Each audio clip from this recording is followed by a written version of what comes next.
Alright, people of the internet, we're back again with a slightly different video. So I figured, since everyone else and their uncle does a loadout video, I might as well do one too. You have to do a loadout video to be a real YouTuber, right? What I'm going to do with this video is I'm going to talk a little bit about the theory of use for this, and a little bit of how everything works individually. This is, of course, par for the course of this channel, going to be a hell of a lot longer video than you were expecting for a loadout video. So, you might want to get that sandwich or coffee or bourbon now before settling in for this.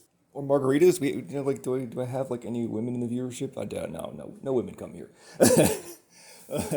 All right. So, anyways, this is my main overt chest rig, and what the purpose of this is sort of like a really general purpose / flex roll kind of rig that I've made up, and it took me a hell of a lot longer to do this than I ever intended in life because I'm stupid. You know, there's that old saying, you know, one of those wise Chinese guys about the 3 paths to knowledge. The first is through imitation, which is easiest. The second is through reflection, which is noblest. And the third is through experience, which is bitterest. Well, this journey has definitely been the third one. What happened here was, this started a long time ago when I got into gear back in 2013. And I hastily put together a chest rig for my very first class that I went to. And then, after going to that class and getting information, I came back and had a lot of new ideas for how things should be set up and how things should be run, and made some changes that I thought were correct at the time. Long story short, this is about like the 8th iteration of this, and the amusing part is how close I got to it from the start. And if I had just stuck with that and did some minor tweaks, I would have gotten to where I'm at now a whole lot sooner. So, if in case you're wondering if I'm just as stupid as the rest of you who have no idea what to do with your gear when you're just starting out, yes I was. I actually probably still am a little bit, but it's a journey, right? That's what we all tell ourselves, it's a journey. And that's how you justify spending, unfortunately, massive amounts of money over many years. Anyways, enough of this making myself look bad on my own channel here. I'm the expert. Everything I say here is right, so of course you should listen to me. Alright, so, what's the purpose of this rig? What I was looking for, and this kind of changed a little bit over the years, was at first I kind of was like, well, I want like a scout rig, you know, like a recce rig, you know. It's got to have like, you know, your like 8 magazines and giant pouches that you can put like 2 days worth of shit in, so you can have all your shit on your body, because it's all got to be on your body, you know, in case you lose your pack or something. Then I realized I'm a fucking civilian and I'm stupid. The likelihood of me actually going out and doing a multi-day recce with the high possibility of some sort of contact in there where things go so south that I have to throw away my pack and run for my life.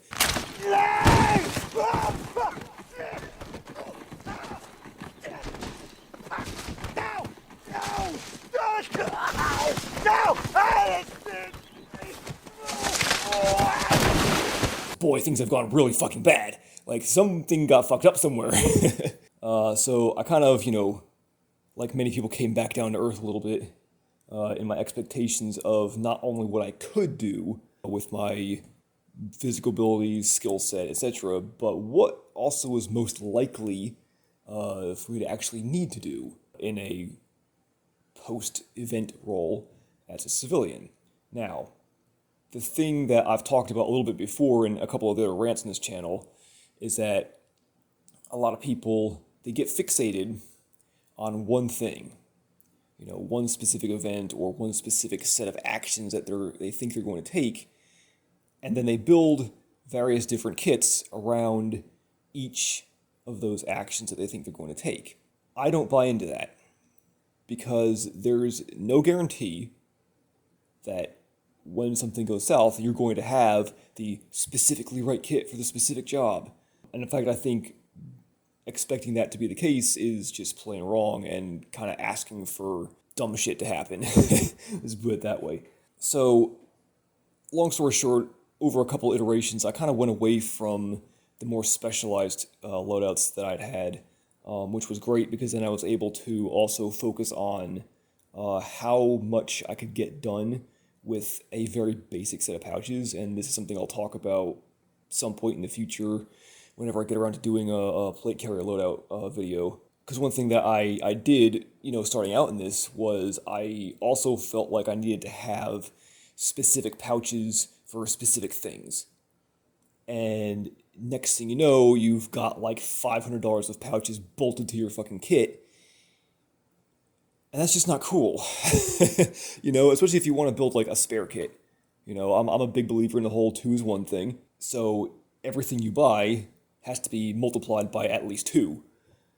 So, if I'm, every single pouch on my kit costs, $40, $50, $60 or more, especially with today's prices. But I mean, even going back to, when I was starting out in this 2013, 14, 15, 2016, even those eras, stuff was getting expensive back then, especially if you, didn't want to buy the Chinese shit and want actually good quality gear from the good quality companies. Like, you're still in at $30, $40 a pouch, which for one loadout hurts enough, but when you're trying to make 2 of them, whew, yeah, it's not economically viable. So I kind of came to the realization that having a very specialized set of kits for very specific circumstances was not only something that I kind of wasn't going to be able to make the best use out of, but also the price of this was just getting ridiculous. And it gets even more ridiculous if you think about if you buy the quality gear, it all is very expensive, even more so now. Like, I feel sorry for people getting into gear now. Holy shit, $80 for a GP pouch is insane. Like, fuck. It's like I was saying before, people figured out they could sew some Velcro into a GP pouch, and then magically it was worth, $60 instead of $30. Not only was it just getting expensive for that, but come to the other point I'm making of having specialized loadouts for very specific things, and you gotta have a spare of each one of those. So instead of having, 2 loadouts that can do everything, you've got 3, 4 different loadouts, and you've got a spare of each one of those. Next thing you know, you've got thousands of dollars of gear sitting in your closet, not doing anything, and not working for you, and everything's kind of like in bits and pieces because it's all expensive, and you can't finish it all at the same time. And, when you're a poor and you're basically scrimping and saving to, make each step of the journey along the way, it's, well, as I put before, not economically viable. So from those 2 things, I kind of, got slapped back down to earth a little bit. The other thing that started leading me in different directions for what I wanted to do with my kit in general, as well as with, specific things like a chest rigger or a plate carrier, was thinking more closely about what likely situations I'm going to be doing in a, civilian ability role, and also how that's going to scale with what I already am wearing. Now, at some point in the future, I know as usual for this channel, I'm going about everything backwards and upside down. So I really probably should have done my concealed carry video first, because I have a big gripe about like battle belts and how I think they're stupid in that kind of realm of thought. But I'm in the middle of respecking a pistol right now, and that needs a new holster, and it's a mess. Everything again is in pieces because waiting for money sucks. So we're gonna do this a little bit backwards. We did the packs and stuff previously, talk about that. Actually, I'll probably have to do a pack loadout video at some point so that I can actually talk about, what I like to pair with this stuff. But I think I'll wait till I'm done doing the reviews of the packs I have left to do before I get into that. Anyways, back on topic. What I started to think about was, not only just what I was going to do, but how this is going to scale with, a civilian level of kit. And one of the things that I started to think about was like, if you want to get down to it, most of the time what you're going to be carrying with you is your EDC shit, which is going to be your pistol, your pocket knife, cell phone, maybe a handheld flashlight, something like that, whatever. Maybe a couple extra magazines. And I view anything above that as something that has to be either paired with that or very easily swapped around with that. It's what I like. The theory of it is what they call my throw and go kit, because in my opinion, there's basically two areas of potential combat you might be engaging in as a civilian. One of them is something you can actually prepare for, but you're not likely going to be wearing, unless you're one of the dudes that's pulling guard duty or you're on patrol, nobody's going to be wearing their kit 100% of the time, all day, every day. I don't care what your shit fantasy is. It's not going to happen. It's hot, it's heavy, you need to be able to do other things. It's going to get taken off at some point. So again, you're going to be back down to probably your basic EDC kit. The other one being a situation where you may have it with you, say in your car or something, and you're expecting a general level of something might happen, and then shit pops off and you have to grab your shit out of the back of your car and throw it on and go for it, like whatever you think might happen. So again, you're starting from your probably EDC kit or your concealed carry kit, whichever you want to call it. I don't give a shit. It's like suppressor or silencer, just fuck it, whatever. You're always starting, in my opinion, from that base layer of kit, but you're then immediately having to plus up to something that can handle whatever situation of combat you're suddenly thrown at. So that very much started to influence how I viewed my kit, because it enabled me to more closely focus it on being that second line of kit that you would put on if the next round of awful things was happening. And then, of course, with the third line being your pack. The other thing that led me to think about was the fact that I think going back down to maybe a little bit more of an old school mindset of what you carry on your gear, because having everybody carry all their shit on their person that you could possibly need all the time is a little bit of a newer idea. And I mean old school, I'm going back to an old school thought of like situations in military history where most of the time your combat force is either fighting within their supply lines or within range of resupply, or with large groups of other friendly forces that, other equipment and sustainment can be had from, or within, a town or city, etc., where you're going to be getting the majority of your long-term sustainment from. And in my opinion, it's kind of, to me, seems very obvious that, especially from a civilian standpoint, most of what you're going to be doing is going to be basically fighting within your supply lines. There's, again, another major rant I have to go on at some point about the concept of like community defense, because a lot of people don't, I think, understand that fully. But I've lost my train of thought, and it doesn't matter, because you get the general idea of what I'm getting at here. So, with the thought in mind that I'm always starting from the base layer of a concealed carry or EDC type setup, my next thing was to create a rig that meets the basic requirements for a variety of engagements with certain critical items on them, but that is also kind of acting as like a plus up for the equipment that I'm already wearing. So the aim was to create like the most general purpose rig possible. a literal jack of no trades, but basically it needed to have the basics on it of ammunition, medical, comms, and water, with a small section for specialized equipment and a bit of sustainment. I'm really starting to hate that term because it implies so many things, but like everyone's got their own idea of it. But basically what this is designed to be is a sort of rapid response / immediate response, half to 1 day rig that you could just basically grab, throw on, and go to do whatever you need to do and have all the basic shit on you plus a little extra. that will enable you to meet the basic requirements of a rifleman in pretty much any circumstance that you're thrown at from the starting point of your EDC kit. With that in mind, let's talk about the rig itself and get into why it's set up the way it is and why specifically I picked some of this stuff here.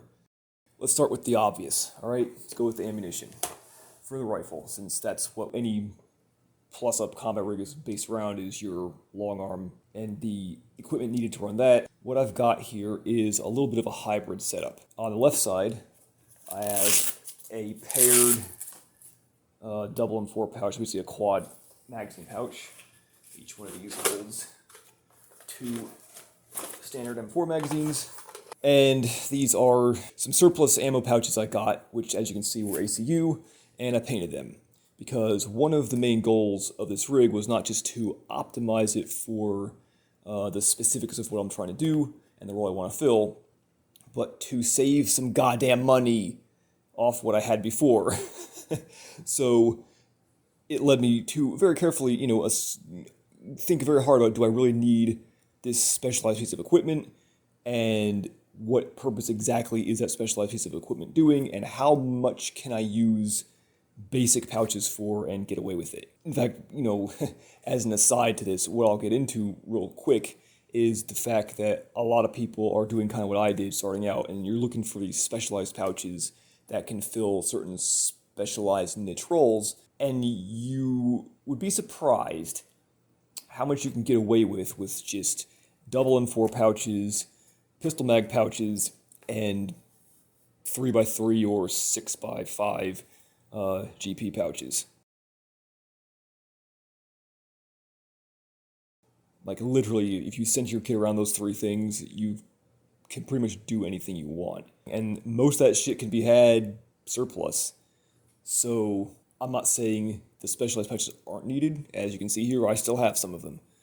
What I'm saying is don't get sucked into the hype of having to have a specific pouch from companies that sell $60 pouches because you see everybody else with it. As I've talked about before in other gear videos, knife hand, double knife hand. God damn it. As I've talked about in other videos, you need to sit down and think about what you want to do. And you need to think about what role your equipment's going to fill, what specifics you need to carry. I see a lot of people on the internet where they go out to buy their gear, and they buy a bunch of gear because people told them to, and then the next post they see them making is, what do I put in my gear? What do you put in your GP pouches? Holy fuck. If you don't know what you're going to put in it, why'd you buy it?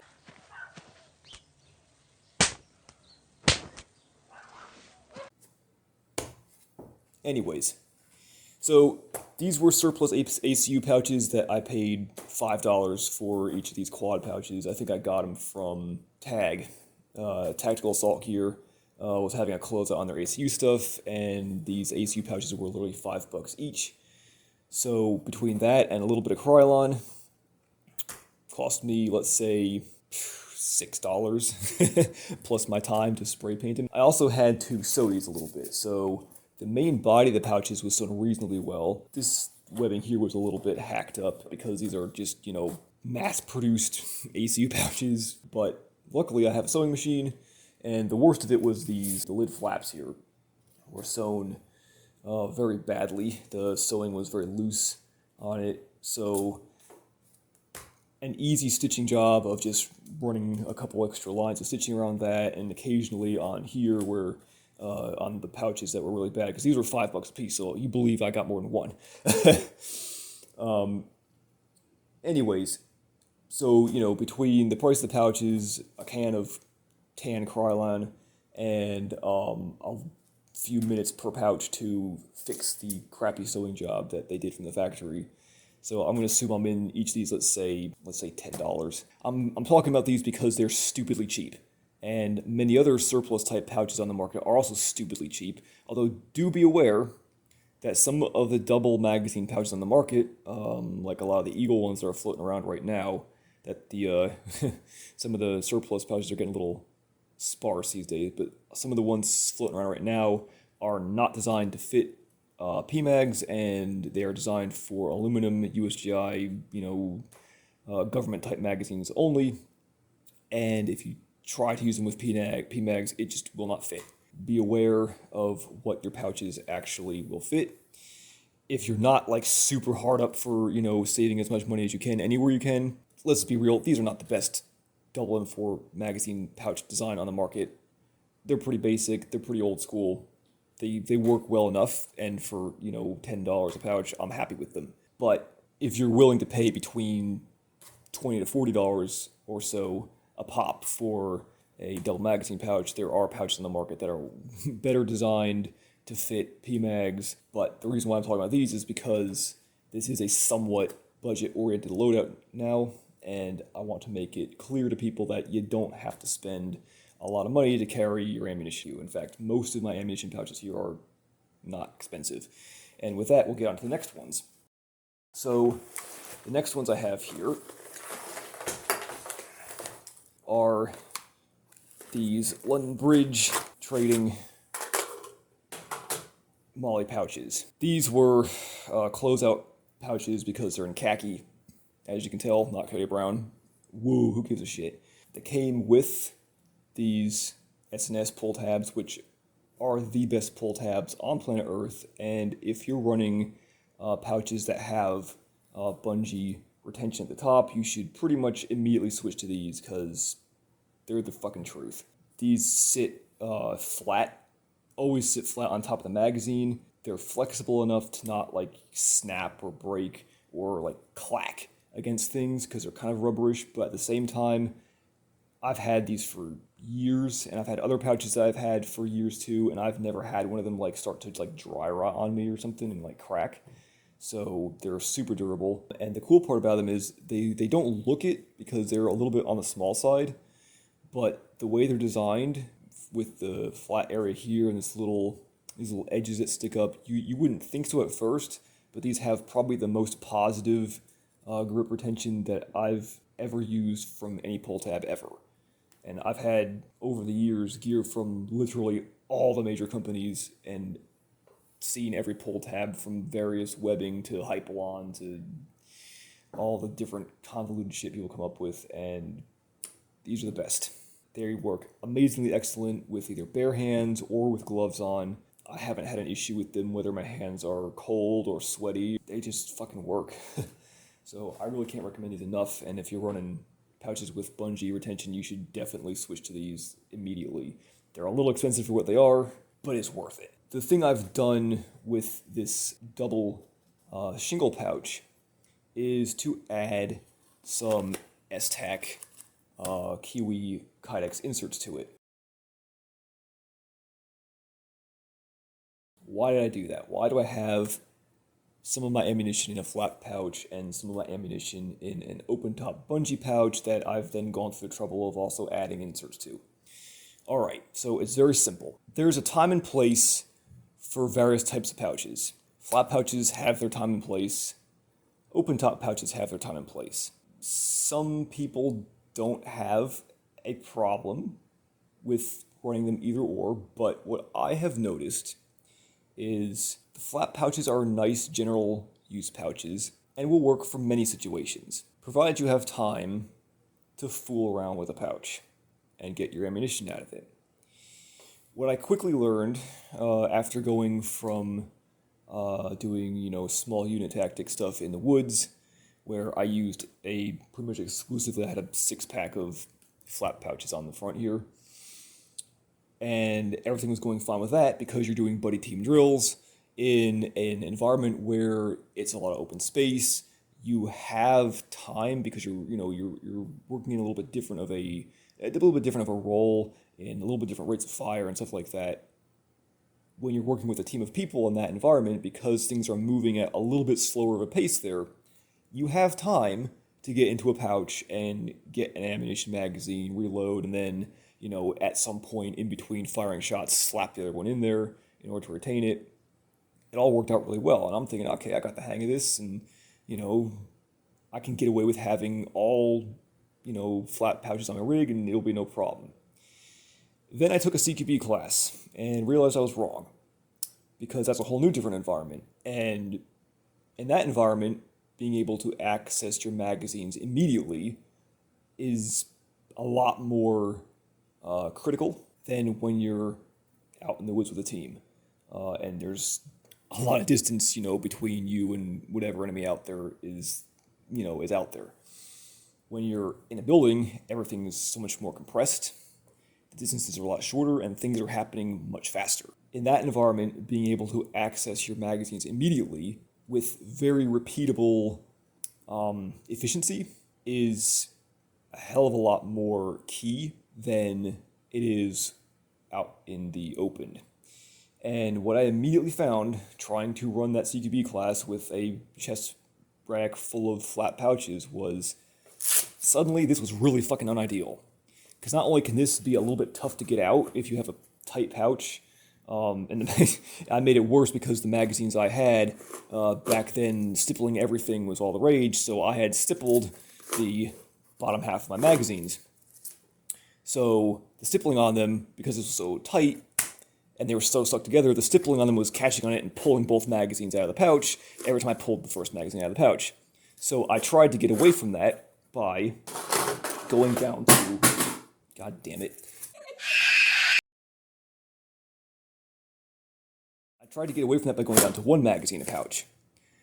And that was all well and good, but having to fight this pouch open every time I wanted to get a magazine out, or so forth and so on, was annoying. So the next thing I tried was the old classic of tucking the flap behind the magazine and running it like an open top pouch, which kind of works for a while, but as you go through the day of constantly pulling that magazine in and out of the pouch, and especially because I had stippled the fuck out of it like an idiot and just made it worse, every time it pulls up on that lid, it works out a little bit further and a little bit further, and if you have stippling on your magazine, it works out really quick.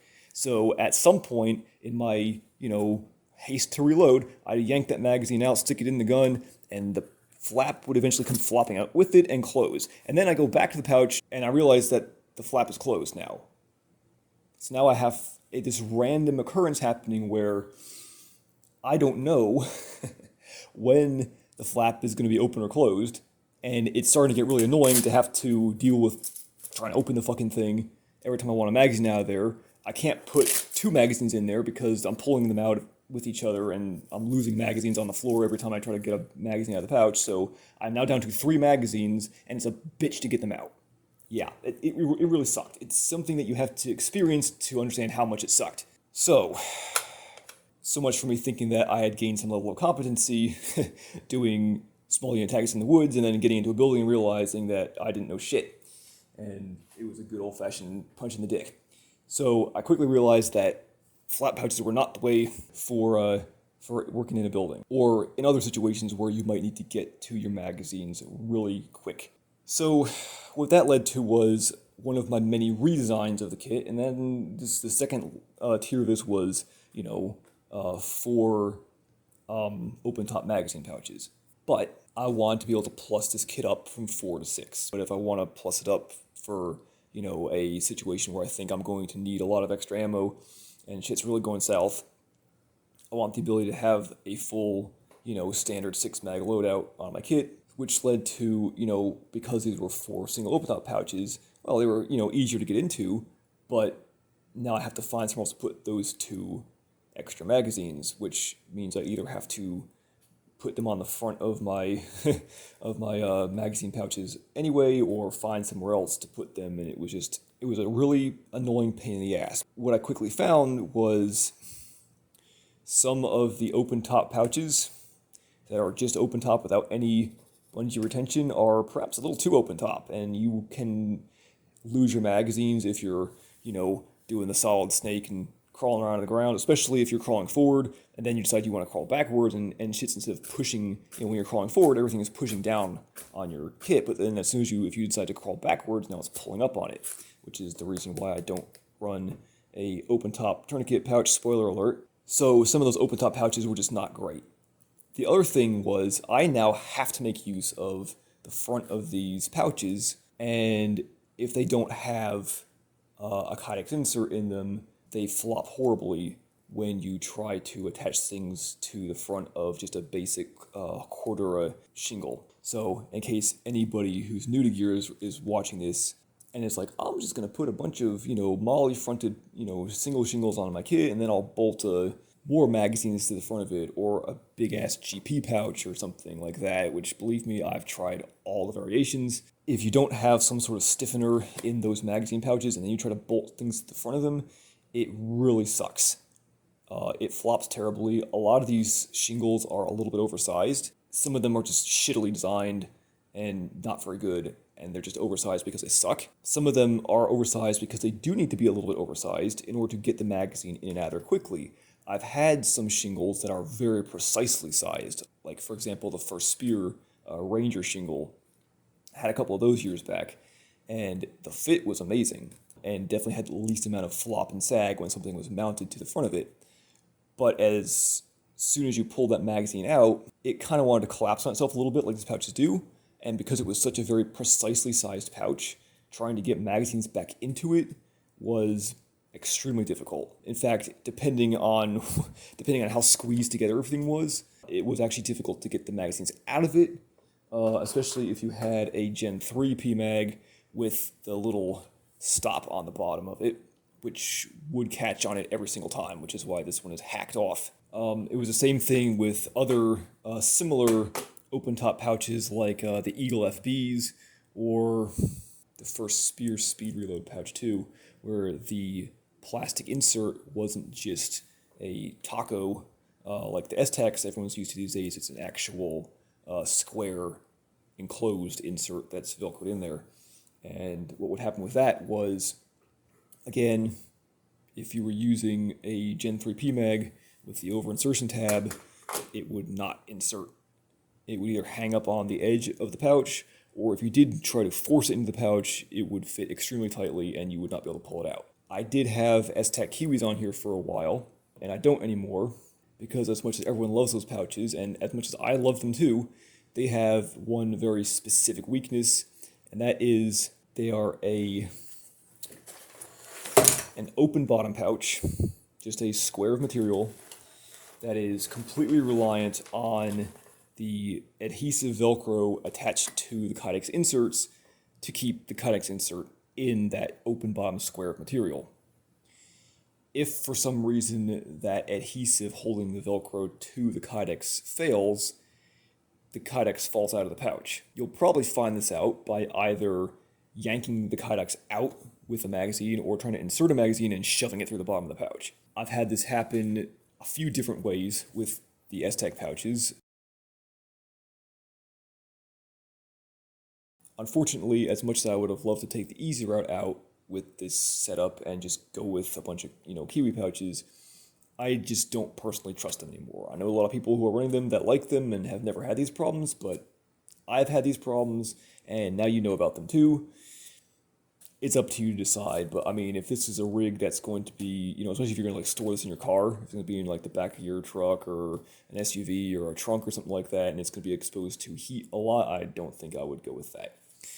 The irony being, S-Tac used to make, back in the olden days, one of their original pouches was a closed bottom pouch just like this that had Velcro on the inside for use with their Kydex inserts.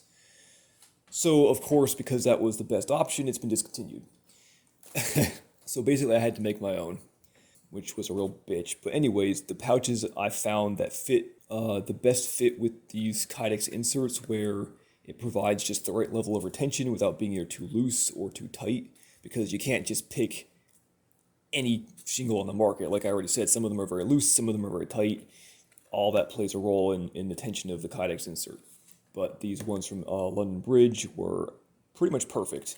And luckily I was able to snag some of these, on closeout, so I think I paid $20, I think it was, for this pouch when it was on closeout, plus whatever the inserts cost, so significantly less than what the pouches cost normally. Now, obviously that's a little bit more expensive, I think, than a double tall Kiwi pouch costs, but it's worth it because I don't ever have to worry about my inserts shooting out the bottom of the pouch. What you do have to worry about if you're trying to make your own closed bottom Kiwi like this is, of course, the inserts being yanked out the top of the magazine pouch because it's tight around the magazine, and the magazine will pull it out with it when you try to draw the magazine. So what you want to do is make sure you buy yourself a pouch that has the grommet at the bottom, just like this stuff all does. Since I'm right-handed, I reload from left to right.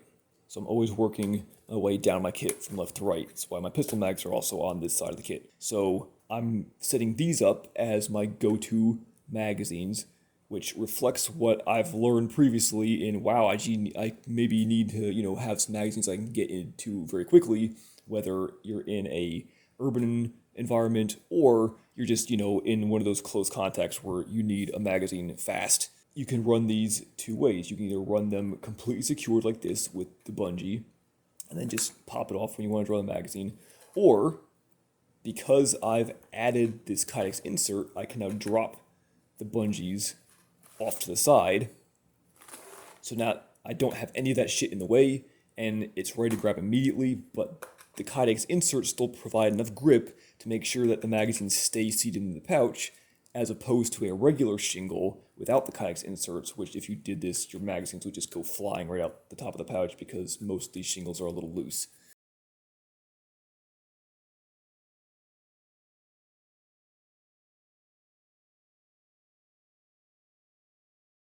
So you can now set this up to fit more than one situation, which again is part of the general purposeness and multi-role capability that I'm going for with this kit. And then what these pouches over here are used for is basically the rest of my ammo. So I can either stick, 2 or 4 more magazines over here, and basically I would be either reloading from, depending on the situation, either reloading from these if I have like time to get to my magazines, or backloading from these into these.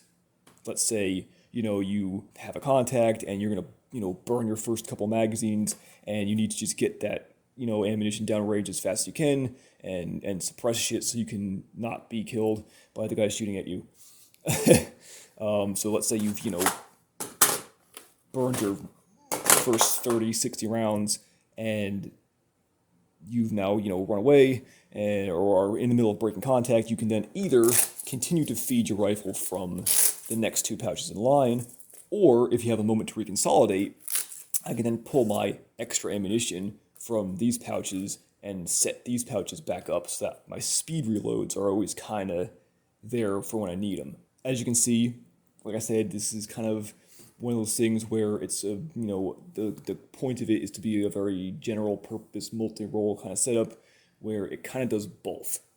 It's secure enough to carry magazines in environments that may require a lot more movement, that may cause you to lose magazines if it's not secure. It can carry enough ammunition to fit a couple different scenarios, and it can also very easily flex between working in the woods or working in an urban environment, because now you have pouches that cater to both. And now that I've made my big speech about how you should have pouches that can, cater to a speedier type of reload need, I can see you probably all looking at these pistol mag pouches and going, what the fuck, dude? Like, if you need to reload fast for anything, it's probably going to be those, right? Because everyone knows when you need your pistol, you need it right the fuck now. Well, yes, you're right. And these pouches can do that too, because I've leveraged more kind of old school gear and done a little bit of modificating to it. Yes, that's a word because I say so. In order to get this to fit my needs. So we'll get into these next. So, why, in the current day age of pretty much every pistol magazine pouch on the market, with some exceptions, being an open top design or a bungee design, why the bloody hell would I do this? It's twofold. Well, actually it's manyfold, but we'll get into the folds. Alright, so the first one was I wanted to carry at least 2 extra pistol mags on my kit with everything else. This goes towards 2 trains of thought.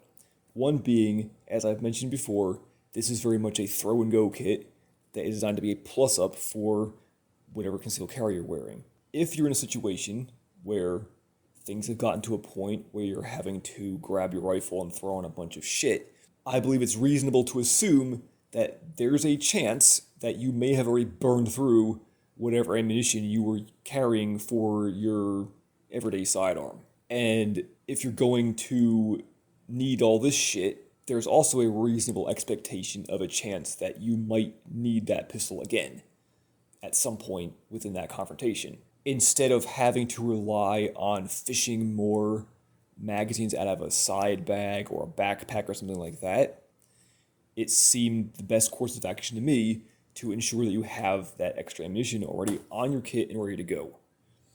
Because like I said, this whole thing is designed to be thrown on by itself without a pack, and you're good to go for like half a day to a day.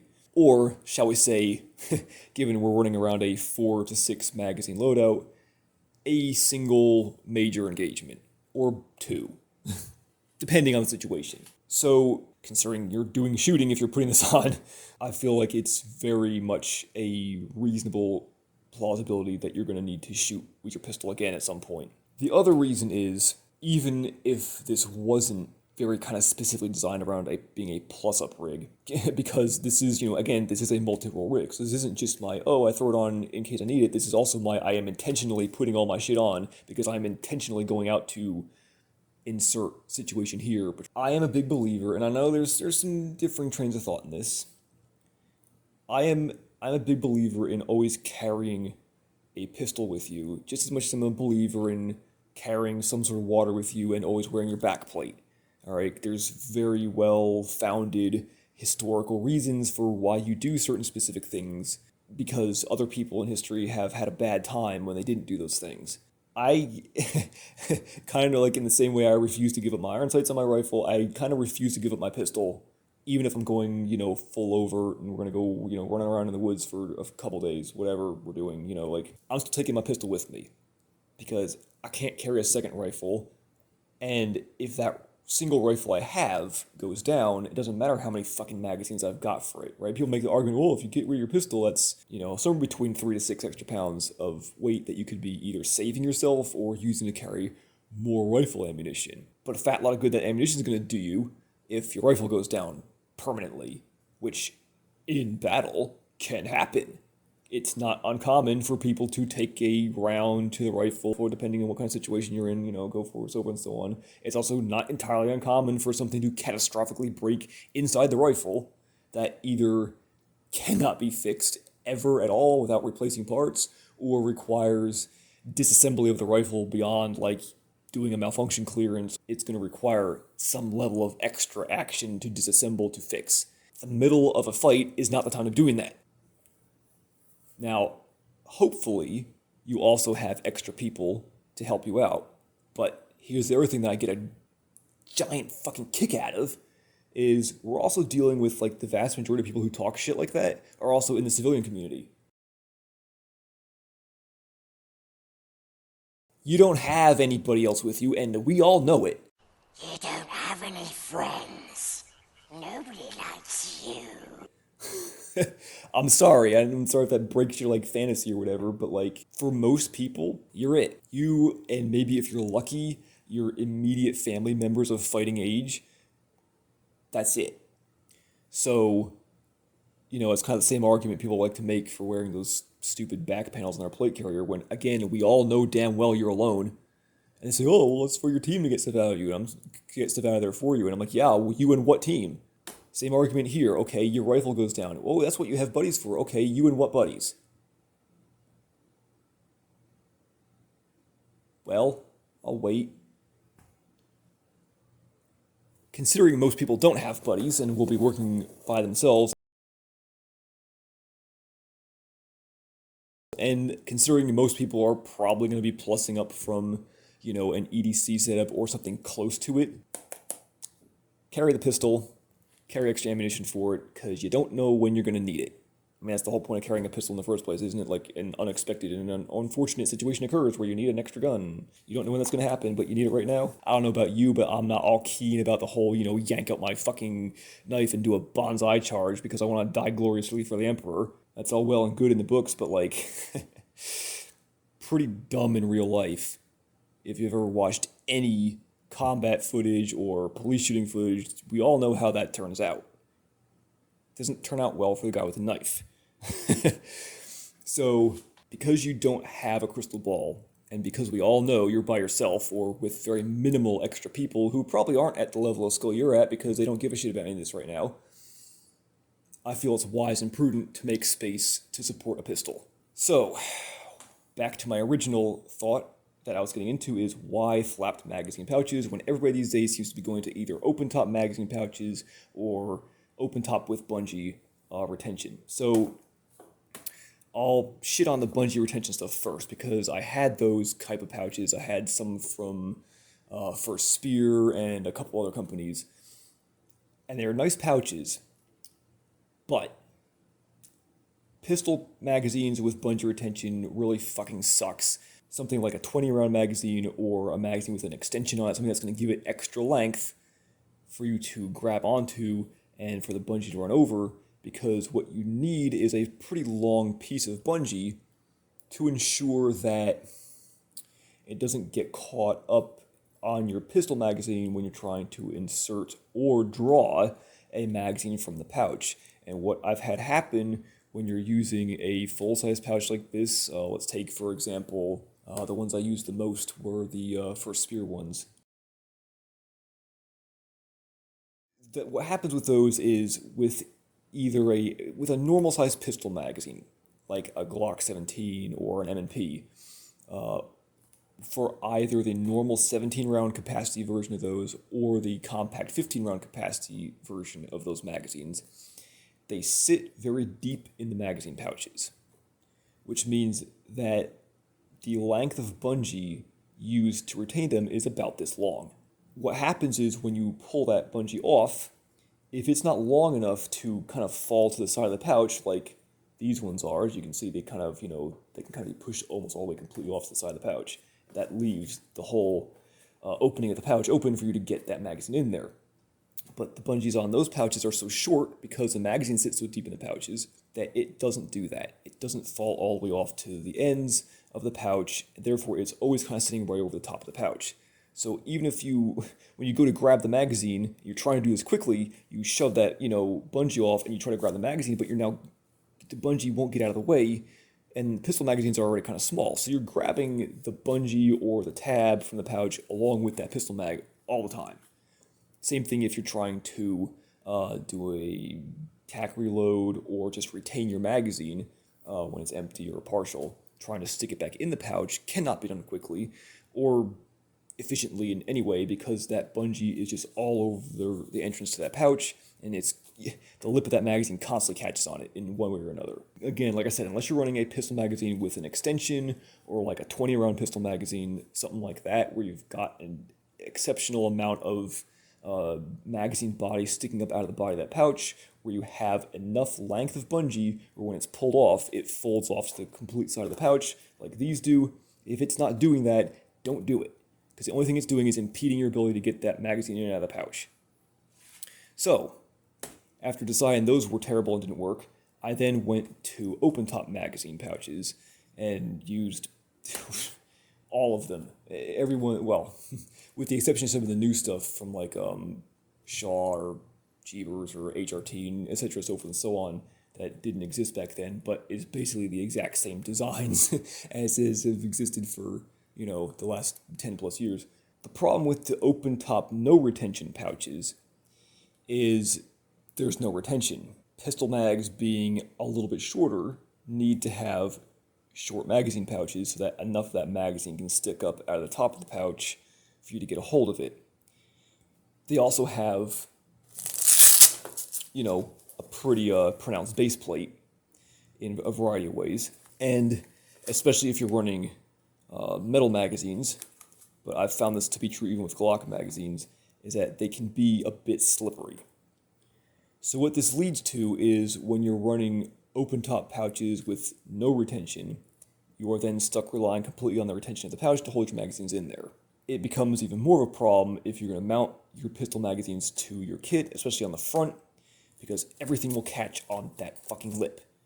If you're trying to climb over something, if you're crawling on the ground, see my previews about what I mentioned about like not just crawling forward, but if you're trying to crawl backwards, instantly it grabs that lip and yanks that magazine out of the pouch. I do not like those type of pouches for anything other than like conceal carry or for wearing on like, a belt line in a position on the belt where it's more to the, more to the side and not the front, so that it's going to be caught on or pushed on, dragged on, crawled on, etc., so forth and so on, as little as possible. I've pretty much relegated my open top pouches to wearing for, EDC, conceal carry, that kind of stuff, and nowhere else. So what I hit on was, kind of the obvious of, okay, well, I guess I'm going to have to go back to flat pouches like the rifle magazines. But turns out that was a little bit more complex of a subject. There's several different designs of flat magazine pouches for pistols, and they're not all great. One thing I noticed right away is that the vast majority of them are hilariously oversized for your average pistol magazine. It leads to a very loose, floppy, sloppy fit in there, and if the pouch were to come open for some reason, it basically just falls out. The first type I looked at were the old school kind of like Eagle tier type design, to where it has the little Velcro tab in the back and a main flap in the front that folds over the top and attaches to the back of the pouch, and then when it's not in use, it folds forward and Velcros to the front of the pouch, so you can have an open top pouch or a closed pouch without a flap flailing around in the way. But I didn't like how small the flap at the rear was, how small of a piece of Velcro it was. We all know that's going to get, clogged up with shit eventually. And I didn't like the concept of having that loop Velcro when the pouch is closed, always exposed, which means that's going to get all clogged up with shit. And then when you want to fold that flap down, it's then not going to stick to it and just going to suck. So fuck that. So that left basically your classic flapped pistol pouch. What I wanted to do was basically create the same thing that I did with the rifle magazine pouch, and that is basically a hybrid Kiwi pouch. It took some trial and error to find pouches that fit these STAC pistol Kiwi inserts correctly. A lot of them are too big, and then some of the ones that have, they're like the flat pouches that have like the elastic piece that is for retention. Those are way too tight for it. You could also use those if you want to, but if you're going to use that type of magazine pouch in an open top configuration where you're gonna tuck the flap behind the pistol mag, you're then relying completely on that elastic to hold the pistol mag in there, which is great when it's new, but not so great over time. And also see my previous about doing the same thing with these rifle pouches, where you never know when that flap is going to come flying out and close the pouch, and then now you're back to having a closed top pouch, and you never know when that's going to happen. Just not ideal. What I wanted was a flat pouch that was, the right size to fit a Kiwi insert. These were, again, I think closeouts from Shellback that I think I got for like $10. And they just so happened to be the right size to fit the Kiwi inserts. Also, I believe the pistol magazine pouches from T3 Gear will fit them just fine as well. That's what I have on the plate carrier, but T3 Gear, their sewing has gotten very hit or miss in recent years. They used to be a pretty decent budget brand, and I can fix pouches myself a little bit, but not a lot, and those were falling apart in ways that I had no hope of restitching myself. If you are looking to do this, it may take a little trial and error. I know T3s will fit and will have the right amount of space in the pouch to provide the correct tension to hold your magazine in, but beware of their sewing. So what I've done with these is basically taken a Kydex Kiwi pistol magazine insert and stuffed it in there. I removed the Velcro from the front and left it on the rear, because if you leave it on the front, it tears up the sewing around the edge of the pouch and makes it wear out quickly. So what this does is basically it holds itself in there. You can do the paracord mod with it, but I found it's actually kind of not really needed. Partially because if you're running it closed top like this for general use, so your magazines don't get yanked out of their pouches or flat for no reason, well, it all holds itself in there. And because these are, you know, again, it may be a slight difference with Glock magazines, but with metal magazines like this, it's enough retention to hold it in there, but it slides in and out enough where, as you can see, I'm not pulling the insert out, and yet it's retained enough. The other thing you can do with these, which is the important part, and part of why I left the loop hook Velcro on the back, you would then take this flap, fold it down, and put it in the inside of the pouch, and then run the insert back in on top of it. What that does is, between the hook Velcro and the tension, it locks this flap in place behind the insert. I'm not sure if you can see that. So that way, when you stick your magazine in there, not only do you get a little bit of extra retention pressure from this piece of webbing, but now you can pull the magazine out as much as you want, and it's always running in and out of the insert and not pulling on the top flap like it did with these. So a very simple and potentially cheap way to make your pistol magazines work like they need to for a general purpose rig like this. I'm not gonna like shit on other people's experiences, but I also feel like a lot of people that are new to this aren't really thinking it through all the way. And they're seeing stuff that's made for guys who are doing things in a specific way, a lot more like kind of direct action stuff, you know, that sort of thing, high speed, cool guy shit where, you know, you're gonna jump off the helicopter and assault a building and not necessarily crawl through the bushes, you know, or put it in the back of your car and, you know, who knows where it's gonna end up. Like, you know, if it's jouncing around in the back of your car and your magazines come wiggling out of your pouches, where are they gonna be in the bag that you put it in? Who knows? It's a mystery, the kind of mystery you don't want. And then when you're done with that, you just pull the flap out from behind it, stick the magazine in, or just leave it out, whatever, and it goes down the front of it like it's supposed to, and problem solved. The other thing that was something that I had to try and find, because again, another thing that nobody really makes anymore, it was not just a double magazine pouch, but I want a triple magazine pouch, a triple pistol pouch, because on the far side here is where I've got my multi-tool.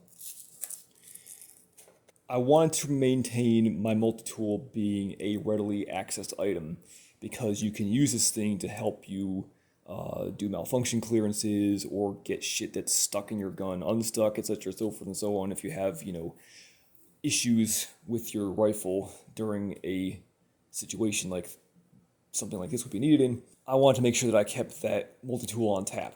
And again, I know things where I see most people run it in like a, you know, open top pouch, and it's like, nah, I've already played that game. I've had that thing go flipping out of those pouches.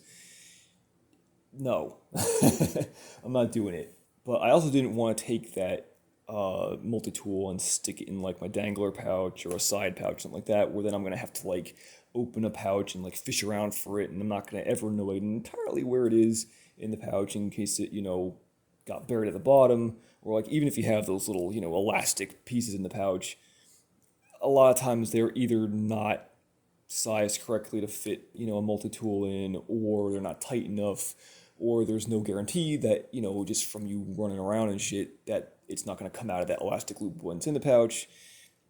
Because this is something I keep to use for, you know, sort of emergency use, I didn't want it to become a randomly assorted item, so I wanted to make sure it was kept right where I could find it every single time, which means right here up front with everything else. The reason why I had to find a triple pistol pouch in order to accomplish this was because there are specific pouches for multi-tools in the market, but all those pouches take up extra space.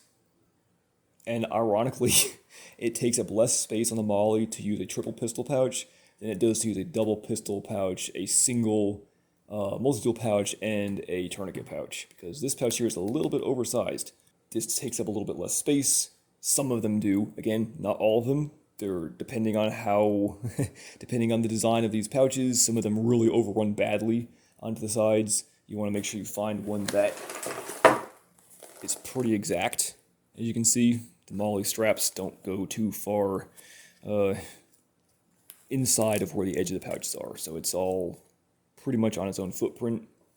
That allows this slightly oversized pouch here to, because these are bigger pouches for a pistol mag, it's not needed to, fully, the internal space isn't fully needed to fit something small like a multi-tool, which allows a larger pouch like this to kind of press into it a little bit, which it's going to do, and take up some of that space, which if you're using it with a multi-tool, you don't need anyway.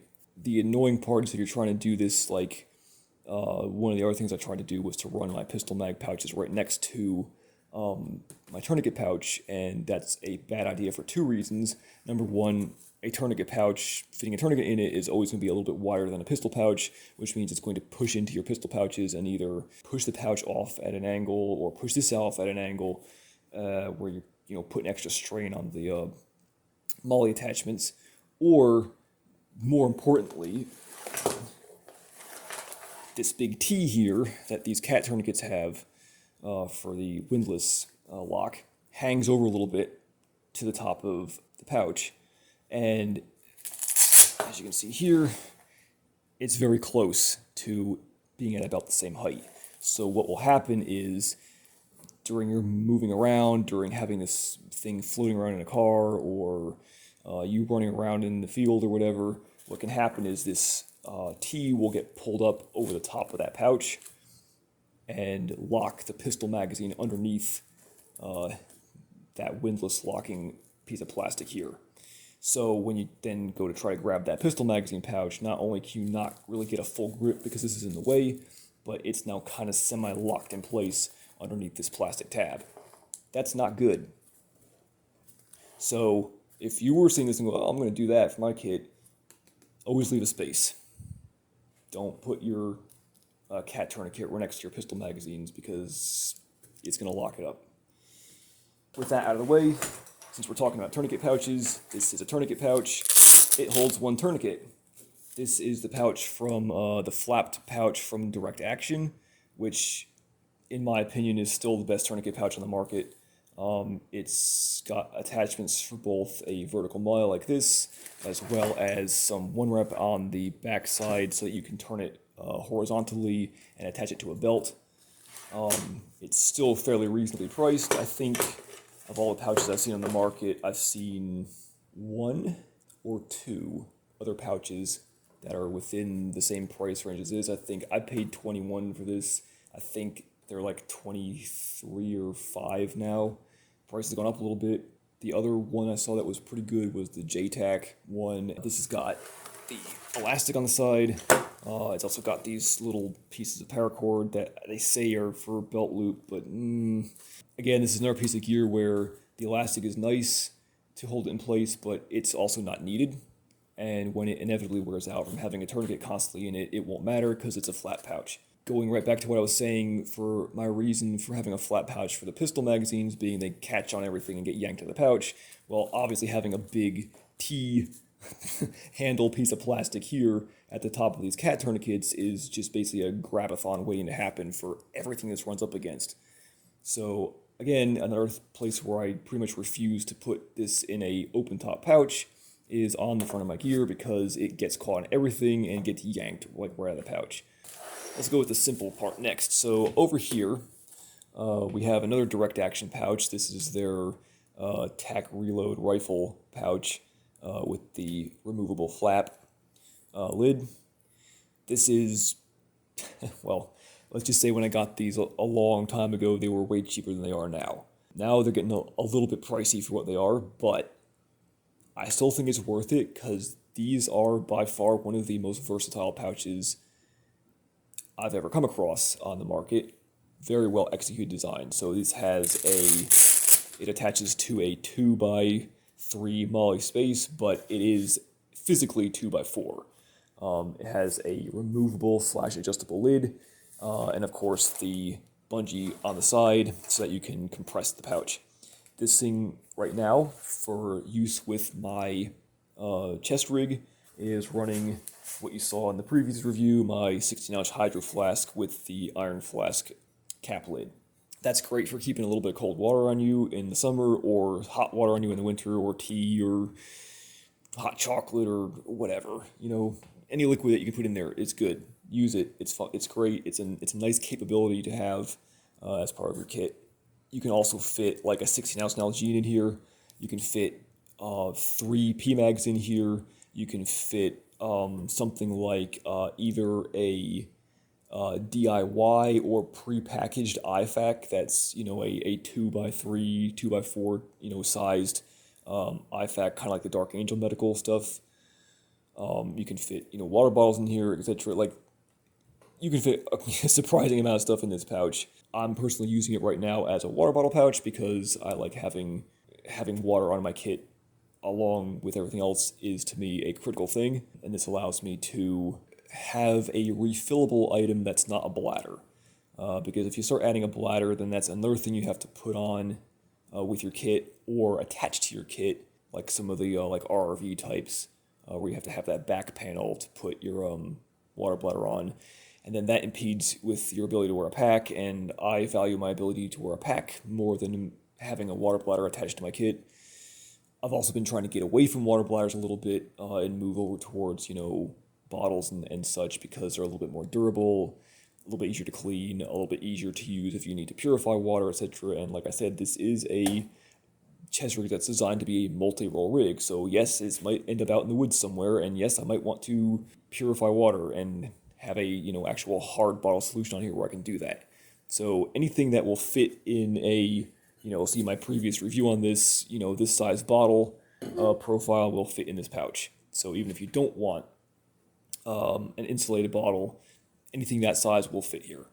You can also use a regular old, like, an Aquafina bottle. Fits in there like it was designed for it. So whatever you want to do, this is an extremely versatile pouch, and that's why this is one of the very few specialized pouches I've kept as part of my kit, because it's just too damn useful to get rid of.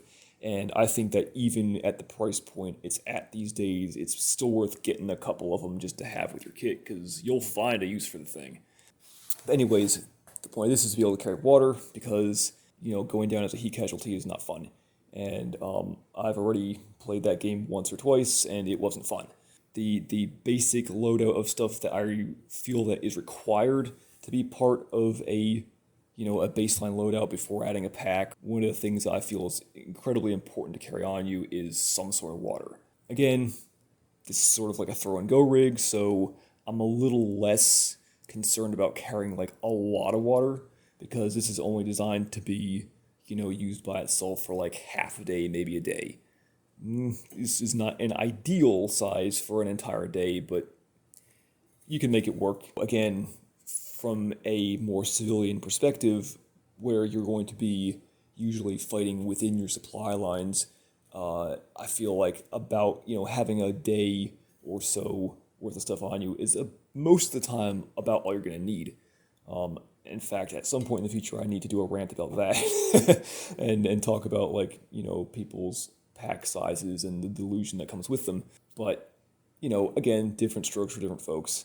You could, obviously, you don't have to set this up like I'm doing it. This is an example. But you could also, because I have 3 spaces left over here, you could easily swap both these pouches for a classic canteen pouch and then put a standard USGI 1-quart and canteen over here. I do like that as an option, and I very much consider doing it because of the larger water carrying options that you can actually put on your torso. I think that's the next best one, maybe even the best one, because it's got that little kind of like a kidney shape in it where it has a divot in the back, and it does help it to conform to the side of your chest and your ribs and stuff. It's also fairly short, so, it is either the second best or first best most ideal thing to put on your chest rig if you're going to carry water in your chest rig. I've tried this with a full-size Nalgene bottle, the whole, full-size 32-ounce Nalgene bottle, and I fucking hate it. That's just too big. It's too big. It's like, this is round enough, but it's within that kind of double/triple magazine size footprint where it's not absurd.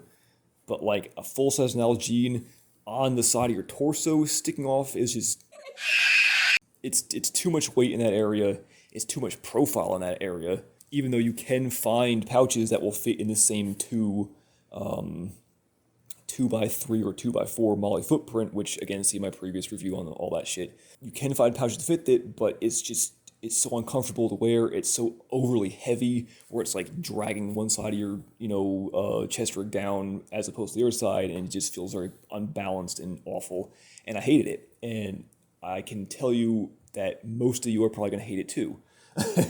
So, even though I don't feel a 16-ounce bottle is the ideal solution to carry water for a day, it's the compromise that this entire rig is based around, being one big compromise that gets most of the job done for most situations. And if you really have to push it, either you need to be carrying a pack with the rest of your shit in it, or you're just going to have to ration your water for the day. I mean, that sucks to say, but reality's a bitch. The final pouch on this left side, it's an NVG smoke pouch from Sword USA. And what this has in it is a smoke grenade. This is a, what do they call them, like a EG-18 or whatever, that I've kind of taped up to make it a little bit more waterproof than it already was.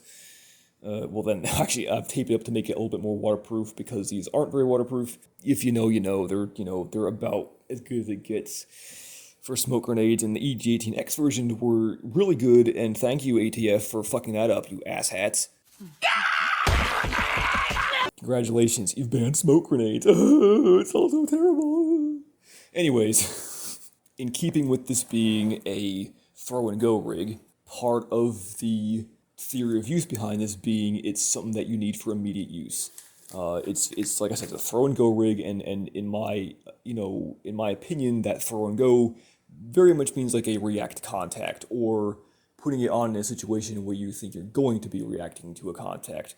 And part of my knowledge base, training, etc., so forth and so on, is having the ability to put down some smoke or whatever, either to cover your own movements or as a signal to other people in your group, if you have a group, for when to move or what to do with different things, etc., so forth and so on. Smoke has many different uses, and I felt it was important to have at least one of those on my kit. I would have loved to have a real smoke grenade, but the government hates us. The reason why I have it mounted upside down here is because once you start to get around to the side of this kit, when you're reaching around behind you with your hand, it can become a bit of a confabulation to get your hand behind you and then have to reach like the top of the pouch and pull something out the top of it. It can be a bit of a pain in the ass, especially if you're laying or squatting or whatever in an awkward position. Whereas wearing the pouch upside down, it allows you to just reach under it in a much more natural hand position and pop the buckle and have it fall out into your hand. This pouch is something that I specifically wanted, and luckily they actually make it.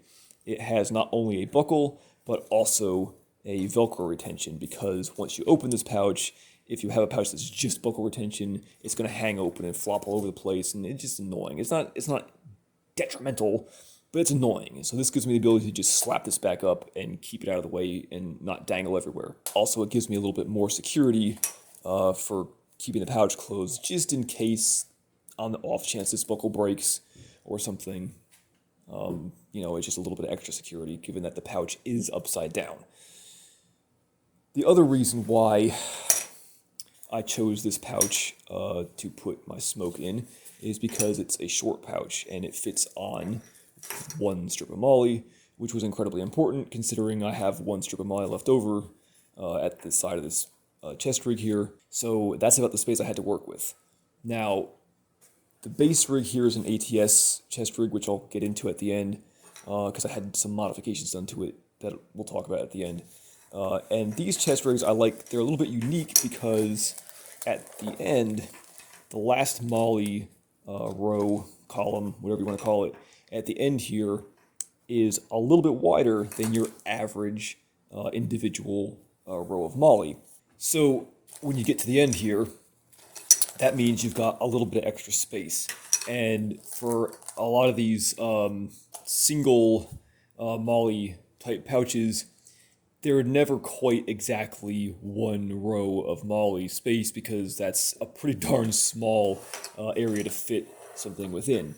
So they always overrun a little bit, which means they don't do well if you're going to try to sandwich them in between other pouches. The only one I've ever used that actually was reasonable at that was the first Spear little mini GP.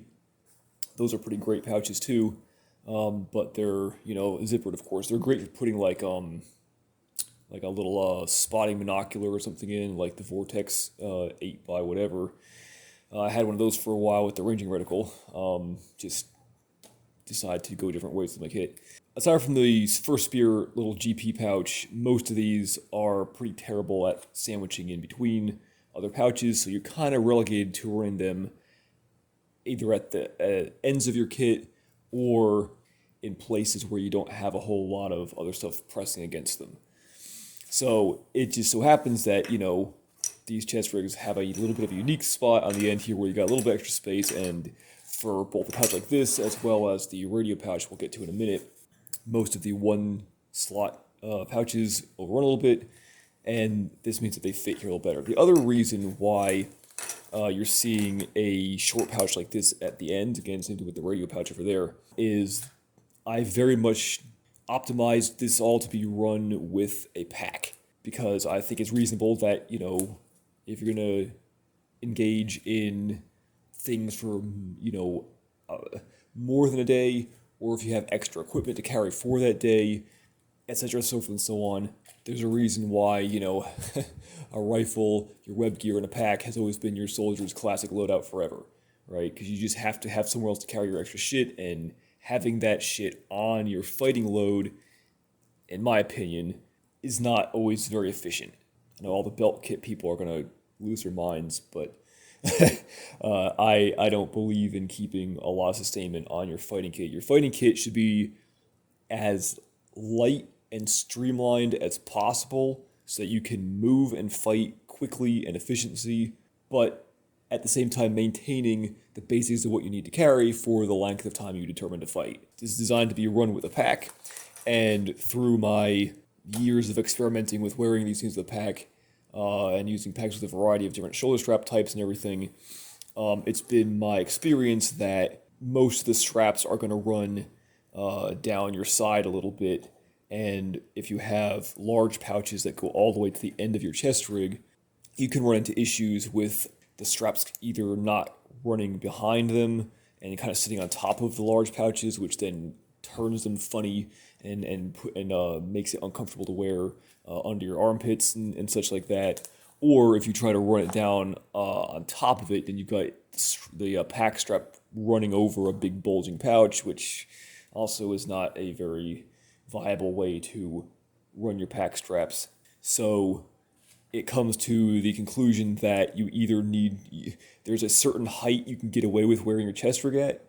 There are certain height and size pouches you can get away with using with the pack, and all that needs to be taken into consideration so that you can effectively use your gear with a pack. And this is something that you'll see, maybe I'll throw in a picture here.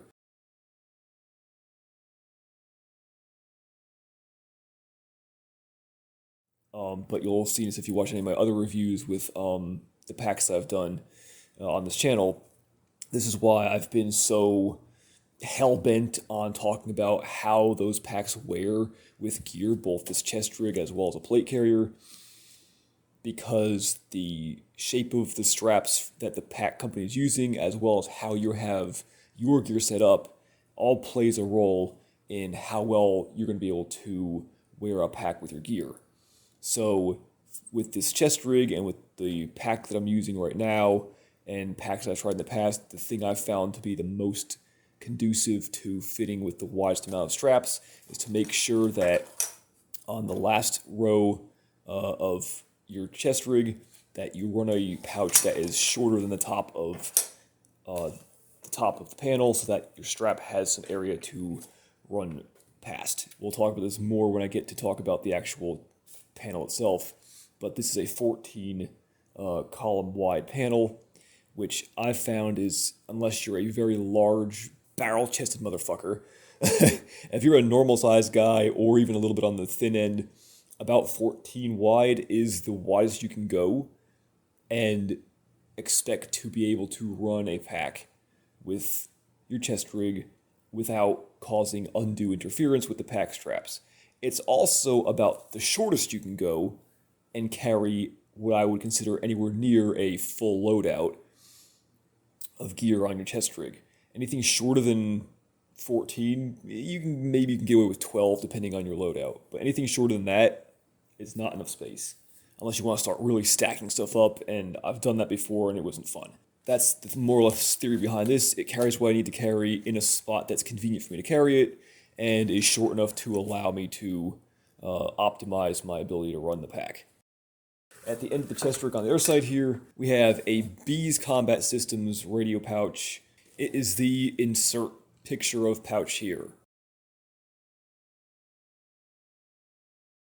Basically what this is a kind of a bikini type pouch that fits a variety of radios in different sizes. They make like 3 different sizes of them. And also, just like the pouch in the end, attaches to a single row of Molle. The radios have been a fun and ongoing trip into oblivion yet again. It's another rabbit hole to go down, and I hate it. I am not a technical person and am not having fun learning radios. But it must be done. Anyways, again, this being oriented towards more of a civilian role and more towards something that is somewhat realistically budgeted. I don't feel the need to dish out $300 for a radio when a $40 to $150 radio gets the job done. Long story short, went for the civilian market of radios, and of course started with a Boofwang like everybody does. The reason why I went with this is the Boofwang UV9G. The reason why I went with this is twofold. Number one, it's cheap as fuck. I think they're like $40. So if I break it, I don't care. It is also water resistant, which is, to me, absolutely essential for a tactical radio. If your radio isn't at least water resistant, no. Just no. You know, like, it's gonna rain, or you fall in a puddle or a river or a creek, or it snows and it's just melting all over your shit, and shit like that happens. Anyways, your radio needs to be able to resist at least some level of water, and for $40, these are allegedly waterproof and have a little attachment device on the side that is also allegedly a little more waterproof. This does limit your options for what you can plug into it a little bit, but once this is finished, I'll have to do a video on that. I have a very simple comm setup in mind for this, and am not going to be getting into a whole lot of crazy nonsense where you see people like trying to pair it with a fucking, Swordens or Comtax or whatever. Like, I'm not going to be doing that because, again, this is a setup that's geared toward any idiot being able to use it, including myself. I am too an idiot from the internet. But the people are retarded.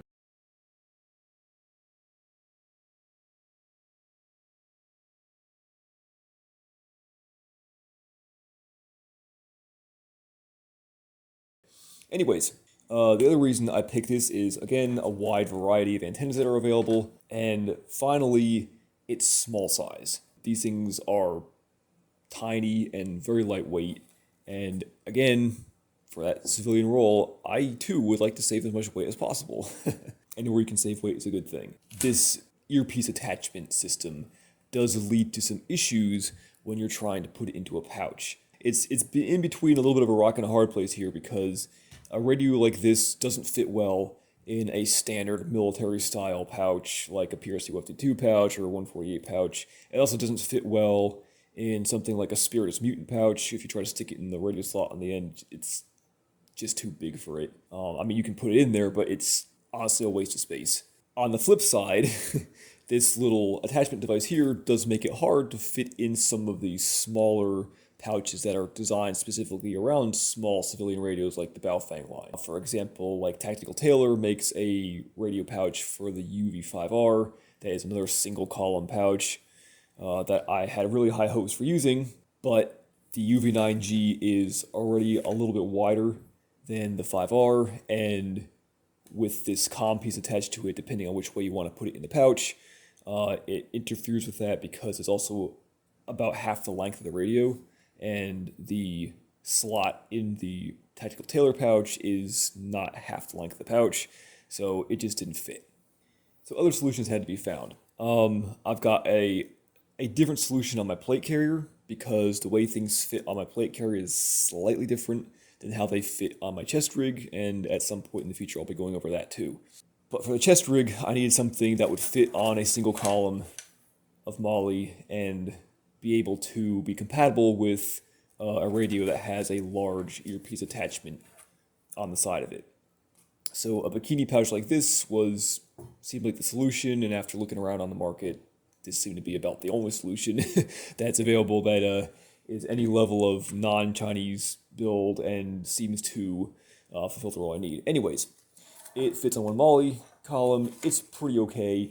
The attachment system in the back, I do not like. B's little fold-over tuck tab attachment system is just meh. For a pouch like this that's supporting a radio, it really should have something in the back panel here that's a little bit stiffer to give it some support. So this pouch is a little bit floppy and not as supportive as it could be, also because of the way that this closure tab just kind of bungees over the top of it. If the radio is being pulled on or whatever, as you can see here, it does fairly easily tend to want to pull away from the pouch. You can obviously set the tension to this a little bit tighter, but yeah, I found that there's kind of a diminishing point of returns on how tight you can set the bungee, and yet it still kind of does that a little bit. I'm considering potentially just modding it with some paracord so it'll actually pull tight, but we'll see. Other than that, it's a decent pouch. But for now, since that's all there is on the market, it is what it is. Radio pouches for civilian radios are very much a dearth of availability on the market these days. I hope it gets better in the future, but right now it's just like, wow. This is, it's bad. The best solution I've found is actually sticking it in a open top magazine pouch, but there are very few purpose-built radio pouches that actually work with civilian radios worth a shit. And there are even fewer of them that attach to one space of Molle and yet also fit a full-size radio. Other than that, this works reasonably well and provides the same, spacing and height requirements that I just talked about with the smoke pouch, so I can wear a pack comfortably with this chest rig. The reason I left the factory long-ass, floppy-ass antenna on this thing, and you'll also see this in the pictures for the backpack reviews, is for a simple reason. And that reason was basically just to prove that it could be done, and that depending on where you put your radio, running a longer antenna in a deployed length is actually totally doable and doesn't really get in the way. That was also partially a bit of the reason why not only my radio ended up at the end of this panel, it wasn't just because of space constraints or that it didn't, fit well in between their pouches, but it was also because after experimenting with where to put this thing, I don't like those fucking folding antennas. At least the ones in the civilian market usually aren't that great. They do take wear and tear over time, and they're often not quite as good quality as, more traditional type antennas. So if you're trying to squeeze a bit of extra range and reception out of your radio, a lot of people go to those and think they're a good idea because they're trying to run their radio forward on their kit in the sort of traditional way that we've come to be familiar with radios being mounted on people's plate carriers and such. But that radio is always right in front of you, always right in the way, clocking you in the face, interfering with where you're putting your rifle, getting caught up in shit. Like, it's really frustrating and infuriating to deal with, and I hate it. So I did a little bit of experimenting with setting up my kit and came to the conclusion that, for me anyway, the correct position to put the radio is not right up in front. The correct position is a little bit more to the side. Right about 3 to 9 o'clock, maybe like 3:30 at max. This allows you to then get the radio in a position where if you run it with the antenna to the rear, it does a fine job of getting it out of the way. If you run it behind your arm, it just slightly pushes the antenna back and you never have to worry about it again. Or if you're running a shorter antenna, then again, it's also out of the way behind your main 180-degree field of reach. It's not, if you're crawling on the ground or climbing over stuff, it's not getting caught in things. It's very much kind of out of the way back there. And yet your radio is still more or less on your side in an area where you can still get to it without having to, reach behind you or have somebody else deal with it or whatever. So if you're going to be changing channels or swapping between different radios and such, you can still reach it easily in that area and be able to fix something that's fallen off of it or change a channel or whatever. That's one thing I do like about this pouch is even though it's a little, but it is technically, you can technically, if you run your radio like I'm doing it here on your left side in reverse with the keypad facing in, which in my opinion is what you should be doing anyway to keep them from getting, the buttons from getting accidentally pressed. It's just a little bit of extra help. But if you run it with the keypad facing in, that will put the antenna to the rear, which will get that out of your way and will allow a pouch like this to technically be used as a fold-out pouch. So now I can get to the keypad like you would in a typical like PRC 152 sized fold-out pouch. Then you just run this back over the top, velcro it back. If I was going to use this a lot like that, I'd probably mod the pouch a little bit with maybe some kind of buckle up here. If you're going to do that a lot, because this Velcro is also not only noisy, but is going to wear out over time if you keep, pulling it on and off. So you can actually run a radio very efficiently on your side like that. It gets everything out of the way. You can still reach it, and you can change frequencies and stuff, no problem. With the other pouch I have, that's an open-top magazine pouch, it's a little bit more difficult because you have to pull the radio out of the pouch to get to the keypad. But it's still doable, and because it's at your about 9 o'clock, you can still reach it pretty easily. Don't use the accessories that come with the Baofangs. As everyone knows, they're shit. This is shit too. I've actually already broken it, and I've put it on here just as a prop so you can get the general idea, because I'm going to talk about some stuff with the harness later. I've actually already broken this hand mic by yanking the cord out the bottom of it, because it's apparently not really secured in there by anything other than the small wire leads that are soldered in. So I pretty much immediately yanked it out. Awesome. Good job, Baofang. Again, it all hinges around having a radio that is priced accessibly enough for people to get, is simple enough for people to understand how to use it without having to go through a long process of, oh gee, I have to do all these tests and shit. And it will provide you with inter-squad communications over a reasonable distance that you could assume your team, squad, etc. is going to be working within. This is not designed nor intended to be a long-range communications device or a ET phone home device. I'm not going to be talking to somebody in fucking Canada with this shit. That's not the intent. The intent is a squad radio. If you understand the difference between a long-range communications radio and a squad radio, then you get exactly what niche this radio fits in. I will leave the long-range comms to the comms guys who understand how the hell to make the best use of that shit, because that's definitely not me. And neither is it most people that I've run across that are getting into gear either, at least not starting out. Personally, I prefer a shorter antenna or even an antenna relocation kit, which I'm not entirely sure which one I'm going to finalize on yet. Again, that's part of the reason why I like this chest rig from ATS, because it is a 4-row wide chest rig, which leaves me with a bit of space at the bottom here. That not only gives me some clearance between the bottom of my pouches and my Dangler pouch, but also if I use some one wrap, it provides me somewhere to put a radio antenna if you want to use a relocation cable. So you can use a longer antenna or even one of those stupid folding antennas and stick it underneath here so it's not sticking up, by your side or in front of your face or whatever, depending on where you want to put your radio.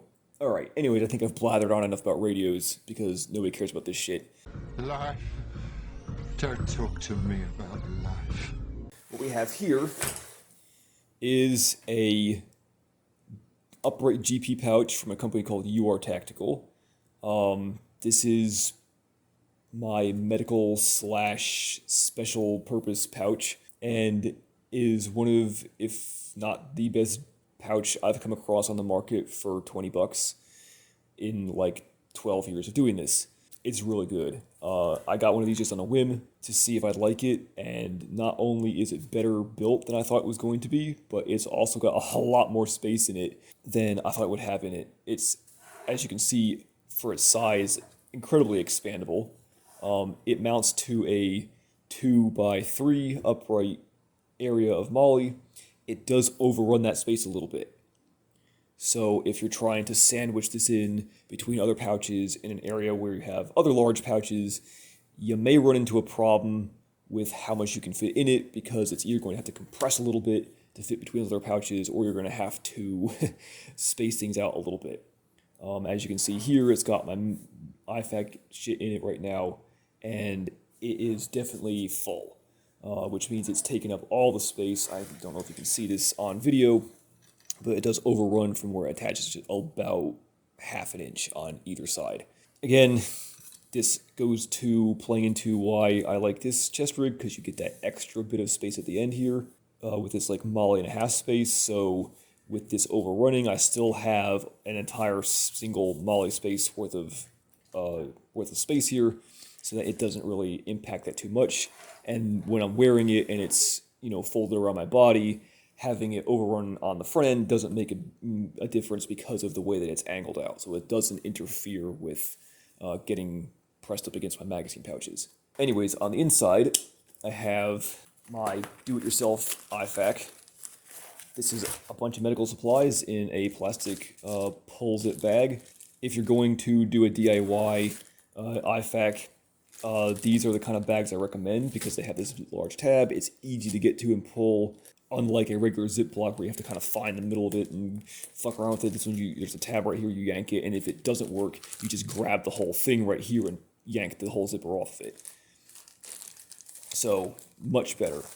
The reason why I went with this size pouch and do a DIY IFAK is because I've used some of the pre-made IFAKs before, like Dark Angel Medical stuff. They're good, but they're a little overpriced for what they are.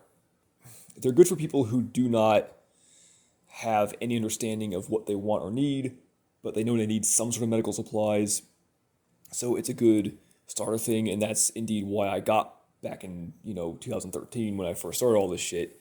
That's why I bought one of the Dark Angel medical kits, was because I had no idea what it was doing, but I needed to have a medical kit to bring with me for my classes, and I didn't want to buy something that was stupid. So I went with that. The other reason why I liked that kit is because it attached to a 2x3 space of Molle. The pouch itself is a 2x4 size pouch that it fits in. And a lot of the other IFAK pouches that either on the market or that I used in the past were full size, like GP pouch, 3x3 or 4x3, 4x4 even, very large pouches, or the small pouches on the market didn't have enough space in them to actually fit anything. Like the HSGI bleeder pouch I had is just way too small. I had an S-Tech DST pouch, which was better, but I didn't like the internal organization for it. And so forth and so on. I've owned like probably 10 or 15 different dedicated medical pouches, and for one reason or the other, I didn't like any of them. They either didn't fit in the space I wanted to fit, or the organization wasn't how I liked it, or it had too much organization in it, etc., so forth and so on. The other thing I want to make sure to retain was not only something I could mount in an area where it could be forward enough where I can reach it with both hands, which I think is critical for an IFAK, but I also want to retain some level of pull-out/pull-away type function so that I could yank that whole entire contents out and use it in the open, or switch hands with it, or give it to somebody else, or somebody else can grab it out of the pouch and use it. Again, an IFAK is generally not for being used for anyone but yourself, but emergencies are emergencies for a reason, and you never know what might happen. But I want that ability to be able to grab it with any hand and also just get the entirety of the contents out right away, instead of having to like fish through a pouch and like find where each individual item is located. Again, I know some people really like to have each individual item, put in its own place, and that's great. I understand why people like that, but over time, I realized that I just didn't care. If I need this, I probably need more than one thing that's in here anyway. If you're able to use the actual tab and unzip the bag, you can get most of this stuff out of here pretty easily by itself, and it's pretty obvious what it all is. So I don't find, the individual organization to be that big of a deal. Maybe if you were if I had a medic pack, and I was gonna, be, my role was to be the team medic or whatever, I'd probably be a little bit more organizational conscious, because I'd have a lot more supplies and a lot more varied types of supplies, not just my own little personal IFAK with a few things in it. And I would want to be able to, pull that pack open and know exactly where everything is going to be. So I'd probably be a little bit more, focused there. But for just a basic IFAK for myself, this is, it's not that much stuff where you can't sort it out pretty quickly, whether it's either in the bag or whether you just yank the whole thing open and dump it on the ground and go for it. The other reason why I wanted to do a DIY kit was I want to be able to not only pick the supplies I put in there, because I think some of the pre-packed kits come with stuff that you don't really need, or they don't come with enough of other things. I want to be able to flex around and carry a little more of this or a little more of that. I want to be able to plus up my gauze and maybe carry a different size IBD or, different shit like that. I also want to be able to do that in a pouch size where if I pull this out and I use some of it, and it's, not all in the bag that it started in, I could technically take what I have left and stuff it in the pouch by itself, zip it up, and roll on. Whereas a lot of the pouches that are on the market that are designed around the pre-packed, vacuum sealed, everything's very, perfectly spaced and compact and everything, is once you get it out, that's it. You open it, it's done, it's uncompressed. Once it's uncompressed, you cannot get it back in the pouch. In some cases, you're going to have a hard time even getting the individual items back in the pouch, depending on the design of the med kit. Which means you're basically either going to have to use everything that was in that IFAK, or you're going to be potentially throwing away life-saving equipment that, depending on the situation the world is in, you might not be able to afford to throw away. I want to be able to take this out, use it, or have somebody else take it out and use it. And if I can't, if I wasn't able to pull out individual items from the bag, I just had to yank the whole, rip the whole thing open and get what I could as fast as I could. I wanted to be able to take whatever was left and just throw it back in the pouch it came out of and go away with the rest of it, because you might need it later. Just because you got one hole in you doesn't mean you're not going to get another one 5 or 10 minutes down the road. So it would be awfully dumb to dump all the shit on the ground, fix the one hole, and either, hobble away or have your buddies drag you away, and then you get smacked again sometime down the road, and you're sitting going, oh, well, shit, I could have used that stuff I left behind on the ground over there somewhere.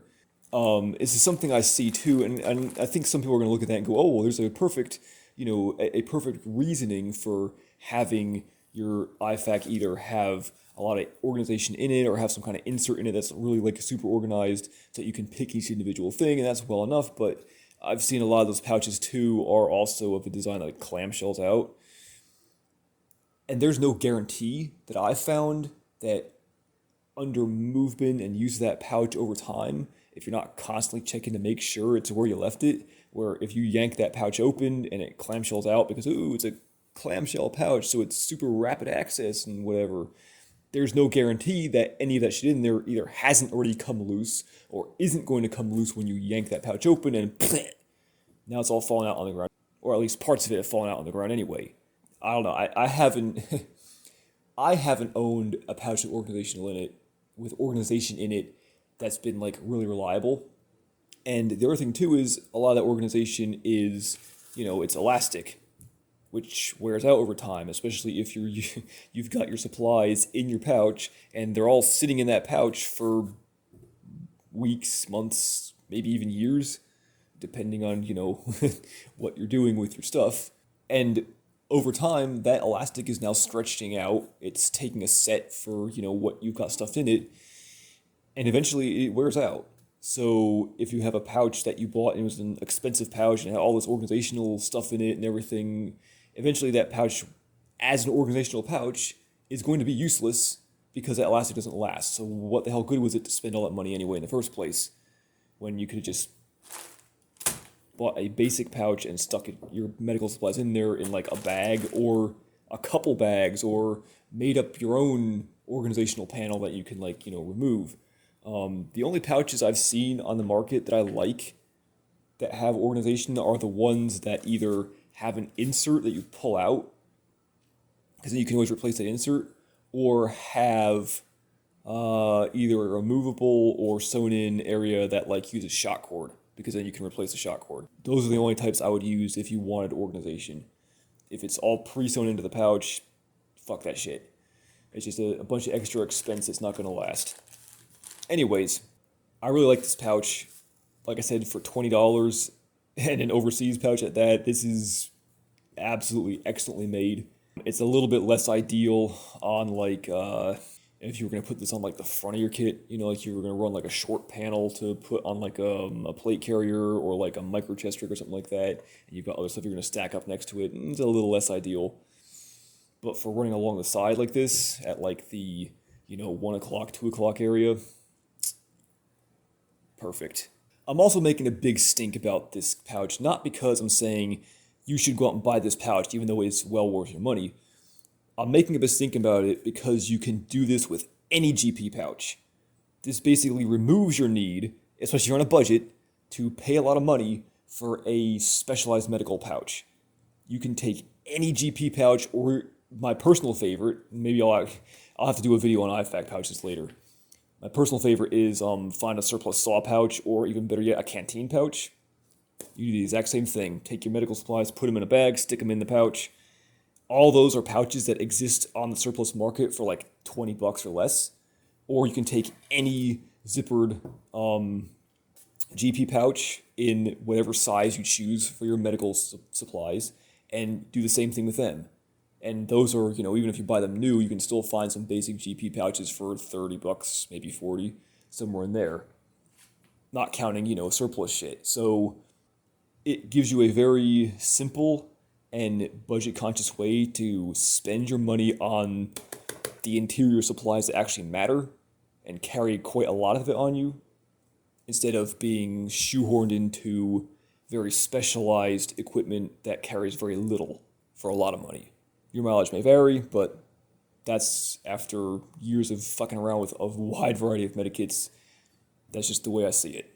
And as another quick word on my IFAK kit, another reason why I wanted to choose my own pouch and be able to fit my own supplies in it is because, we're all designing these kits around a shit hits the fan scenario. And in such a scenario, you can't be guaranteed what type of medical supplies you'll have. So right now, I'm able to fill this with the proper stuff that everybody uses for IFAKs right now. But in the future, eventually, you're going to get to a situation where you may run out of the supplies you have, which you should have some spare IFAK supplies beyond what you've got in your IFAK, right? You're doing that, right? Along with the other spare stuff you should have, like extra magazines and spare parts for your guns, right? Everyone's doing that. Okay, cool. Excellent! But there's no guarantee that I'm going to always be able to have access to the proper equipment. I might have to make do with something else. In that case, in my opinion, this size and type of pouch is not only advantageous now because it allows me to plus up my IFAK contents with the proper equipment, but it gives me enough space in here to use with alternative stuff. Rolled gauze and other type of, ace bandages and other stuff that's maybe a little bit less compact and less ideal, but I can still fit a whole bunch of that in here in case I don't have access to the real thing. So that's something else that I see people they're planning long-term or for a long-term type event or for event in the future somewhere, but they're not entirely thinking it all the way through about what may or may not be available in such a situation. So that's why I've very much gotten away on all my stuff from very hyper compact, purpose-built medical kits, because outside of being able to refill them with the exact supplies in the exact hyperly perfected, vacuum sealed, perfectly sized, packet that goes in there, if you can't do that, then they're useless. Now, what else it has is it has a little slot in the back that you can't really see well here, but there are better pictures on the website. And basically what this is if you if you look at the picture on the website, it's designed to be used to, what they say, put in a extra rifle magazine in it. I've played with that a little bit. It's not ideal, especially when the pouch is stuffed full, which I bought this to be a GP pouch, not a rifle magazine pouch. And if this is actually doing its job, then it does impinge on the space in that slot behind the pouch, and it's not ideal for sticking a rifle magazine in. But what it does fit well is either shears or... No! This here is an SE4 in the factory standard SE, two-piece plastic sheath, and it fits in there like it was made for it. Like, it is perfect. And then what I've done in the back here is run some paracord through the top grommets of the sheath, and then through the tab that the bungee for the retention for a magazine would go through. And so that way that will retain this in here and not let it go, flying out the top of the pouch. If this was my pouch and I had to, just say in the design, I probably would have given up on trying to sell back slot as a magazine slot. I would have put like a 2 by 3 or 4 inch strip of loop Velcro down the back of it on the interior of the slot, and sold it as an insert pouch. Either you could stick a piece of Velcro on your knife sheath and stick it in there and use that to retain it, or I might have even sold a little a little Velcro insert for like shears that you could stick in there and put your shears in there, something like that, because it's way more useful for that. The shears do fit in there. They're a little bit loose because this is a fairly wide panel. You're definitely going to want to keep, it comes with a little bungee retention tab here, you're definitely going to want to keep that on here if you're going to put your shears in there, because it will help to retain them. They also say you can use this as like a water bottle pouch or a radio pouch, but because it's a zipper type pouch, go see my previous review on the water bottle pouches that I did, where I talk about how a zipper type pouch has to stay open at the top in order to be used as either a water bottle pouch or a radio pouch. That's why it's got this little strap at the top with the hole in the middle. It's meant to have something stick up in the middle of that. But again, not ideal, because these zippers are now not closed all the way and will eventually slowly work themselves down the side, and your pouch will just be hanging open. Just, no. It does have actually a little bit of organization on the inside. It has a large elastic band about a third of the way up, and then it also has a slot pocket in the rear. Ironically, the slot pocket is big enough to fit a radio of the Boofwang type. Same thing with the elastic band, is about big enough to fit a fairly large radio. You could probably fit a PRC 148 size radio in here, would be my guess, in this elastic band, and a Boofwang in the rear slot pocket. However, again, see my previous about the overall design of this pouch, you would have to leave it hanging open, like that, to get, the antenna to come out the top, and I feel like, very much in the same vein as the Plat-Attack pouch I reviewed, that radio probably isn't going to take up the entirety of the pouch, but it's going to take up enough of the pouch where you're not going to end up with a whole lot of very useful space left over, so trying to put anything else in here is going to be not ideal. This works best as a GP pouch, and in my opinion, it's probably best as like an IFAK pouch. If you're one of those people that likes to keep your shears in with your IFAK, you can use a slot in the back for that. And as you can see, they fit in there just fine. So that's another thing you could do.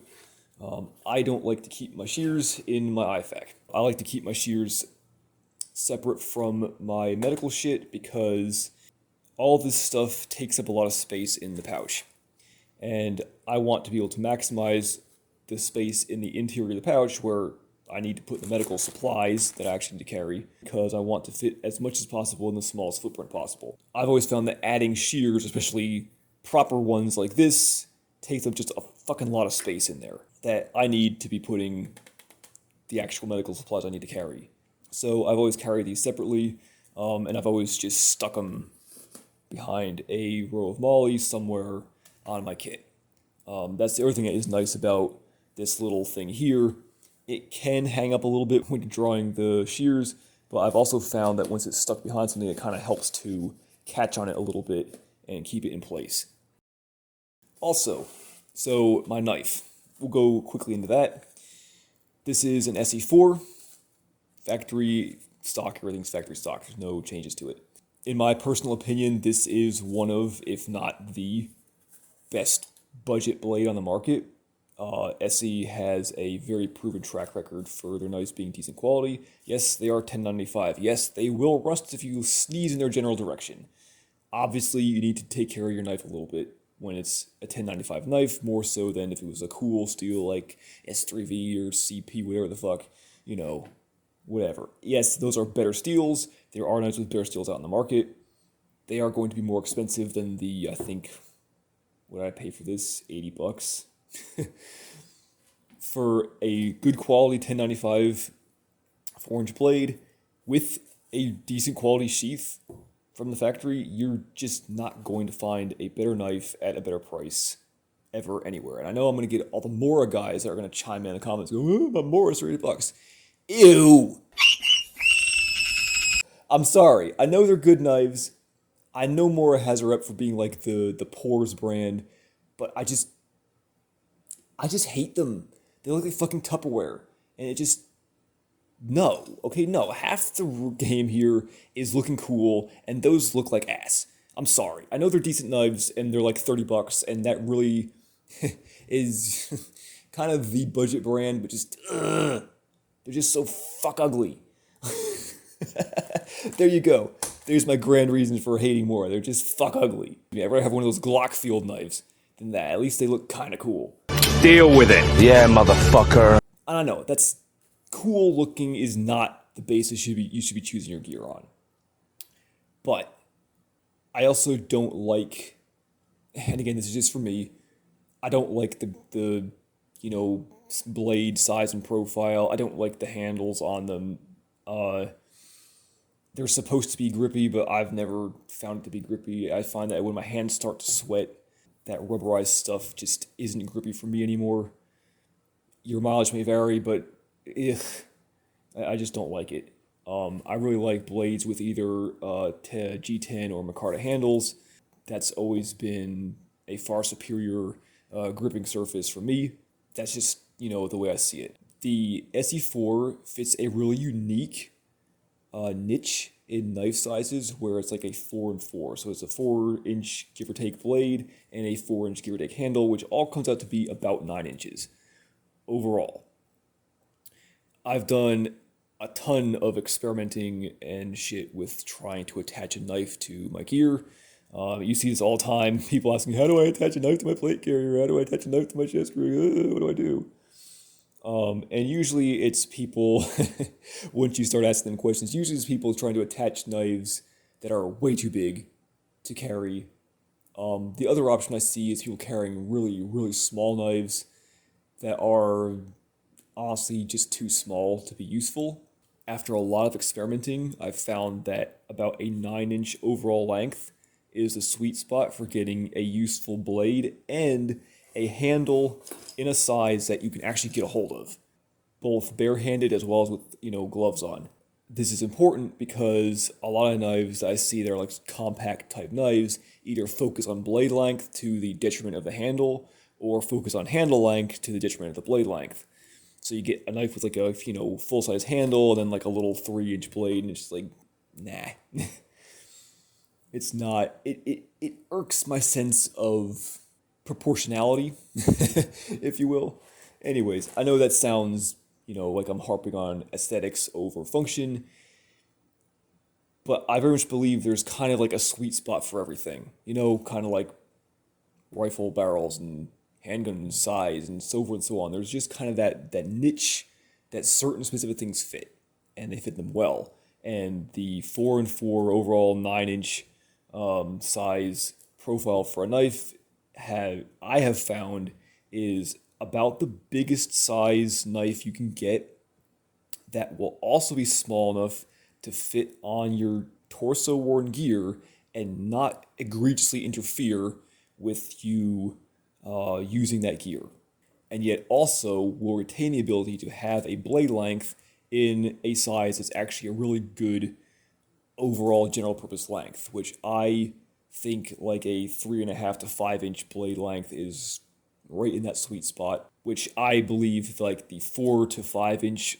blade length is right in that sweet spot of a general purpose knife that is big enough to do any task you would want to do with a knife, and yet is still small enough to not be absurd and annoying. You'll see, like, in previous years, a lot of ado has been made of sort of like the death of, the large combat knife that used to see soldiers wear all the time with their kit, like a K-bar or bayonet or something like that. And people talk about how that's kind of gone away.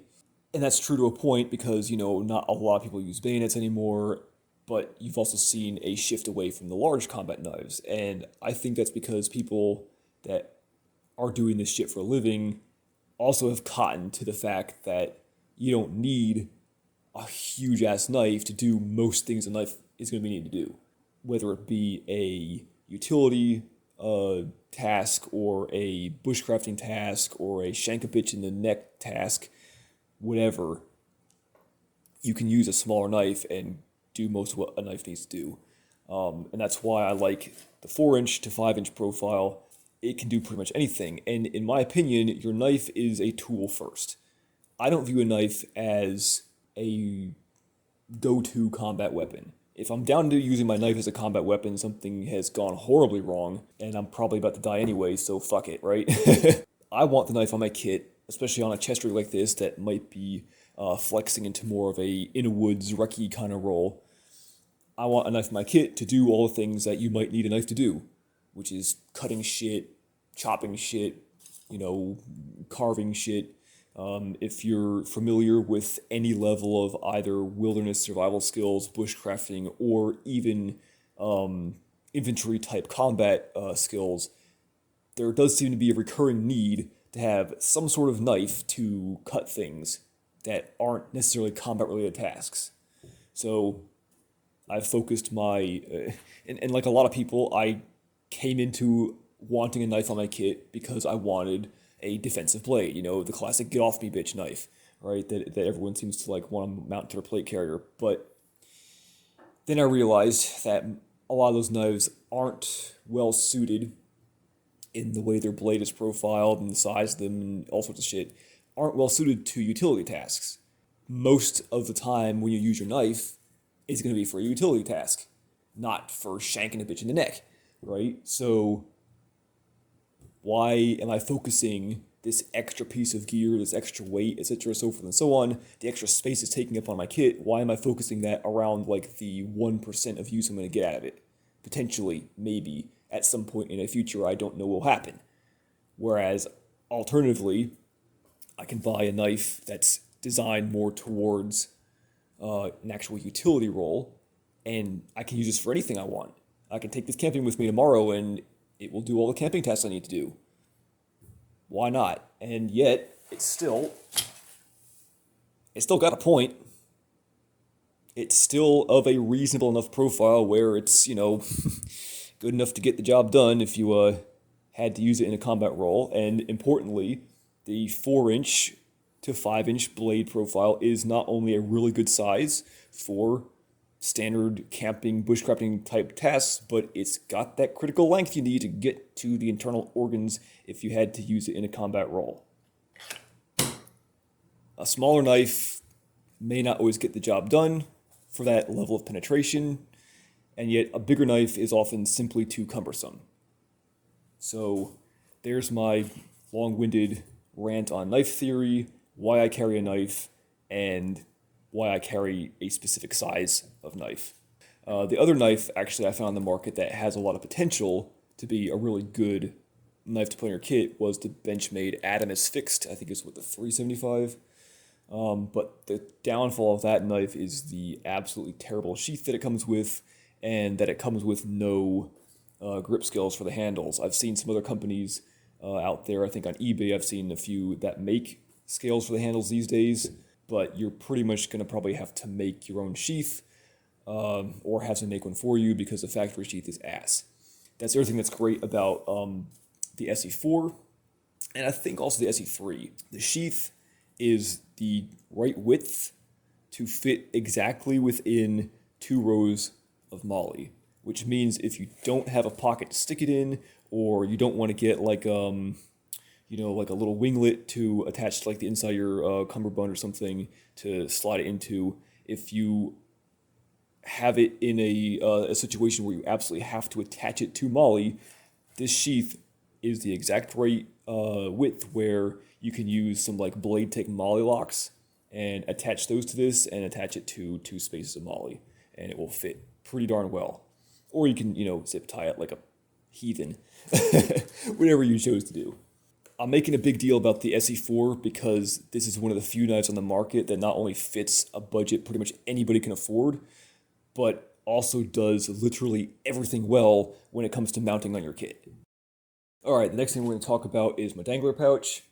This is a... I just love slapping stuff on this channel, don't I? I guess I'm a slapper. You spank that ass, Les. I am running the Agilite 6-pack for my Dangler pouch. I had to have the chest rig modified to have Velcro on the back, and again, we'll talk about this at the end when I talk about the chest rig itself. But I chose for my Dangler pouch the Agilite 6-pack. I've used again, pretty wide variety over the years of the various name brand danglers from Faro, Haley, Spirit Systems, WTF, and which was it, HRT, and a couple others here and there. I don't remember the names of off the top of my head. Anyways, a pretty wide variety of them that I've used. I didn't like any of them for various reasons. Now, in my opinion, the second best one to this is the Spirit Systems sack pouch, and is actually what I had as my go-to pouch before I switched to this one. I didn't like that for a couple reasons. Number one, it's still a pretty basic, and I talk about the Spirit Systems pouch here, or any other Dangler pouches of a similar design. I didn't like them because there's basically just a GP pouch with a zipper and some Velcro on top of it, and it doesn't really do anything different or better than a GP pouch. The reason why I didn't like that is because it tends to hang down a little bit farther, because it's, a little bit fatter. And more importantly, what I found is when you're wearing this, and this is all very close to, the bottom of your kit, I've actually got a little bit of a grace period here because I've got this extra row of Molle at the bottom that I'm not using. So I actually have about an extra half to 1 inch worth of space between my gear and the Dangler pouch. So that enabled me to use a pouch like the Spirit Sack with reasonable efficiency because I was actually able still to get to the zipper on the top. But it was still a pain in the ass, especially if you were like in an awkward position, like laying down or sitting in a car or something. It tends to push that sack right up into the bottom of your gear, and then it's really hard to get at the zipper or get anything out of it. That's why I didn't like that. So when I saw this came across the market and it had a front zipper, I was very happy because I had previously owned one of the Faro danglers, and I didn't like that for 2 reasons. One, it has a much more extreme cant to the edges that comes down a little bit further, and of course if you're trying to fit, a larger item that's kind of square in the pouch, then that impedes on your ability to fit that item in the pouch because you're cutting off space at the bottom, which means you can only fit it so far down at the bottom of the pouch, which you then lose all that space at the bottom of the pouch. The other reason I didn't like the Ferro one is because the zipper ends at the ends of the pouch, here and here. One of the reasons why I stuck with the Spirit of Systems pouch was, even though the zipper was top loading, at least it came down a little bit towards the side, about halfway down the sides of the pouch, which allowed it to be fully open and allows you to get your hand fully into the pouch.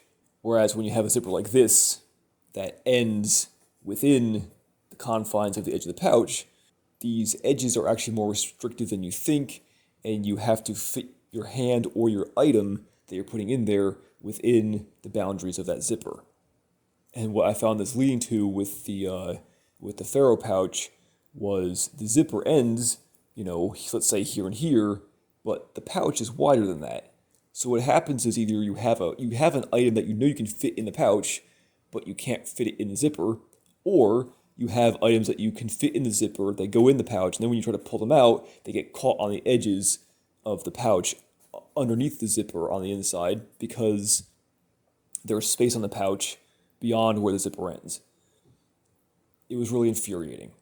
So when I saw this come out on the market, and I saw that it's not only a front-loading zipper, but that they did the smart thing and had it run all the way around the ends of the pouch, of course I had to try it out.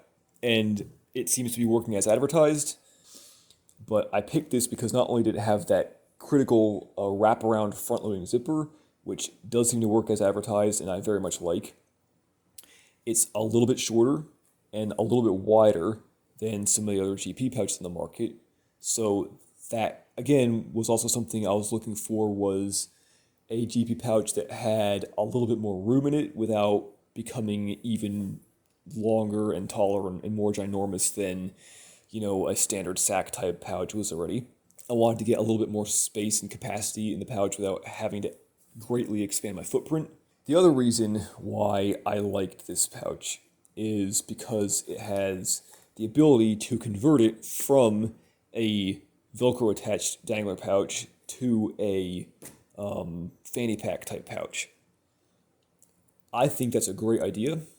And again, my theory of use that I'm going for with this was actually kind of critical to what I wanted, because I can understand there are some situations where I might want to put stuff in this and have it be easily separatable from my main panel of gear. Or it also gives me the ability to just wear this pouch separately as a fanny pack if I want to, go to town or take a little day hike in the woods or whatever. So for the price of this pouch, which is considerable, it is giving me a little bit more flexibility to how I can use it, which in my mind helps to justify how much this thing costs. I haven't really seen any other options in the market that do quite what this does, or at least not for the price point. I know Arbor Arms. They have their Nutruck or Jed thing, whatever it is. Anyways, they have something that's kind of a multi-roll dangler like that, but it's an insane amount of money, and I'm not paying that. So yeah, for the price point, the design features, and the overall flexibility of use that you can get out of this, I felt that this was the most efficient and versatile and therefore useful dangler that I could add to my kit. There are two downsides to it that I don't like. One is this weird little fucking banana sling thing that wraps around to the other side and Velcro attaches, and that's what holds your tourniquet. I don't like it. Once again, the interior of it involves elastic, which is one of my pet peeves. Granted, given the way that this is designed, the elastic could pretty much wear out and it would still work because it's actually, being held in place also by the corduroy, strap portion.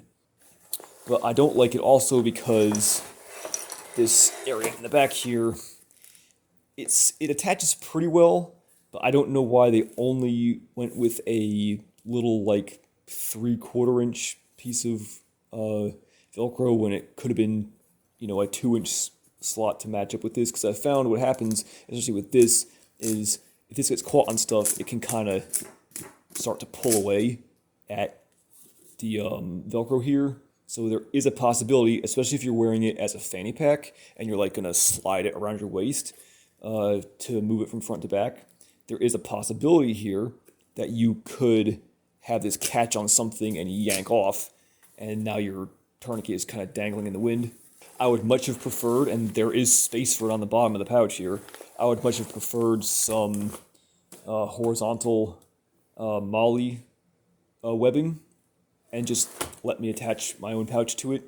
Something like, either another one of these or like one of the Soil Eater elastic tourniquet holders would be perfect for the bottom of this thing, and would allow the end user not only even more flexibility with choosing how they want to run this this GP pouch, but would also be replaceable if it wore out, and would not have the potential issue of catching on stuff and pulling away. The other thing I don't like with it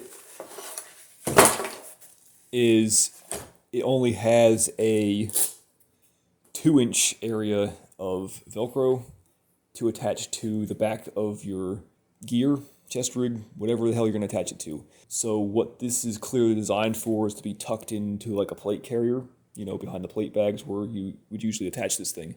And it's fine for that. And it can be fine for a chest rig, providing your Velcro comes all the way to the bottom of the main panel of your chest rig. Because not only is this only a 2-inch piece of Velcro on here, but there ain't a whole lot of space in between the Velcro and the pouch. So on the bright side, it fits up nice and tight to the bottom of your kit. It doesn't have a lot of, excess dangle and flailing around because it doesn't have a huge piece of material between the Velcro and the pouch, which is nice. But if your Velcro doesn't come all the way down to the bottom of your panel, then having only 2 inches here, you're now losing part of that. And depending on how much of a gap you've got, I've seen some chest rigs on the market that have a piece of Velcro like in the middle here, and there's like an inch or so gap at the bottom, which would render this completely unable to be used with a chest rig like that. And I'm not talking about some podunk, buried in the back of the internet, company. I'm talking like Velocity Systems. Their chest rigs have a panel of Velcro in the middle, and that's it. Which, to be fair, that's also kind of their fault for not keeping up with the times and expanding that to be a little bit bigger and come down a bit further so that, it can keep up with the rampant use of Dangler pouches that like everybody uses these days. Really get with it, Velocity Systems, Jesus Christ. But also, I'm going to, ding this pouch a little bit for not thinking about, plenty of other companies on the market. So, I love this. It's a great idea, but in kind of typical Agilite fashion, it kind of needs a couple little tweaks to really put it over the top. And like I said, if they made like those 2 tweaks, for the price point, this would be like the Dangler to beat. Now, let's talk a little bit about a theory of use with this. How I use it right now is as my kind of catch-all general purpose pouch. Just for example, right now I've got a bunch of paracord, my compass, which doesn't really belong in here. Let's see, a lighter, an extra marker, a notepad, a whistle, some bug spray, a flashlight, and a couple of flat rolls of duct tape. So, just as an example for it being my catch-all GP pouch, this is also more than big enough to put like, even with all this stuff in here, it's still more than big enough to put, say, like some food, like protein bars or something in here, or you could swap some of this stuff out and put like your water purification kit in here. Depending on how much stuff you want to carry, this pouch is actually big enough to fit some of each of like some food bars, fire starting shit, and water purification stuff all in this one pouch, depending on obviously the type, size, and how much stuff you want to carry. So that's what I'm using this for right now, is my kind of catch-all pouch. I see a lot of people use their Dangler as their IFAK pouch, which is a great idea. I got no problem with it. I don't use it as my IFAK pouch, at least not my go-to IFAK pouch, because I don't want to rely on something that can be taken off the kit. So even though this is attached pretty well, and when you're wearing it, it will not come off, but I mean, I can pull it off when it's like this. So if I was storing this in a bag or a box or behind a car seat or something, and I grab it and pull it out, and this gets ripped off along the way, well, there goes my medical supplies. I'm a big believer in having whatever your critical, absolutely cannot live without kit attached directly to your main fighting panel or main fighting area of kit in a way that is kind of at least semi-permanently attached and can't just come off. That's why I've chosen to put my IFAK on the actual panel in a pouch that's Molle attached to it, because it's a semi-permanent solution and would take quite a bit of doing to get off. It can't just fall off or get ripped off. Again, it's a little bit of that kind of specking out your gear to be laid out in the way that you think is going to fit how you use it best for you. As this is a GP pouch that I'm using as kind of a catch-all pouch, there's a pretty good chance I'm going to be kind of in and out of it. After having done this for years, most people like to mount their GP pouch to like their cummerbund or the side of their chest rig, kind of over on the anywhere between 1 o'clock to 4 o'clock, area. What I found is not only is that taking up critical space for gear that I think is a little bit more critical to have in those areas, but it's putting that GP pouch in a place where not only can it get where it's kind of only being able to get gotten to with one hand, but that one hand is kind of having to do awkward things to get to it, especially if you mount it like further back than, right around your 3 to 4 o'clock area is just an area where a lot of GP pouches I've seen end up, but really kind of sucks to wear it there because you're now having to do weird things with your hand position to get to it. And then, of course, usually they're, top-loading zippers, which never fail to just collapse on themselves when you're trying to pull it one-handed, and then it won't close one-handed because the zipper's now, the pouches, is bending, so the zipper's stuck on, and it's just, oh, God, it's infuriating. So you're always having to try to reach around to hold the pouch with one hand and zip it closed, it's just not ideal. Whereas if I put my GP pouch in the front here, I can get to it with not only both hands, but it's a lot more natural of a position for the zipper to be engaged from. And if you go with a pouch like this that has a zipper on the front, that pretty much becomes a non-issue. That's partially why I prefer to run my Dangler pouch as my GP pouch. It keeps my critical gear semi-permanently attached to my kit, which is, where I want it, and it provides easier access to items that I might kind of be in and out with throughout the day. Enough blather about that. The final pouch that I've got here is on the back side. These chest rigs have a Velcro closure in the top rear, and this leads to the inside of the main panel. Now, the one thing I don't like about these ATS rigs is this Velcro closure leads into the entirety of the main panel, which isn't that great because it means that anything you stick in here won't necessarily stay here. It could end up like over here somewhere or elsewhere. So that was something that I definitely wasn't pleased with and wanted to find a solution for.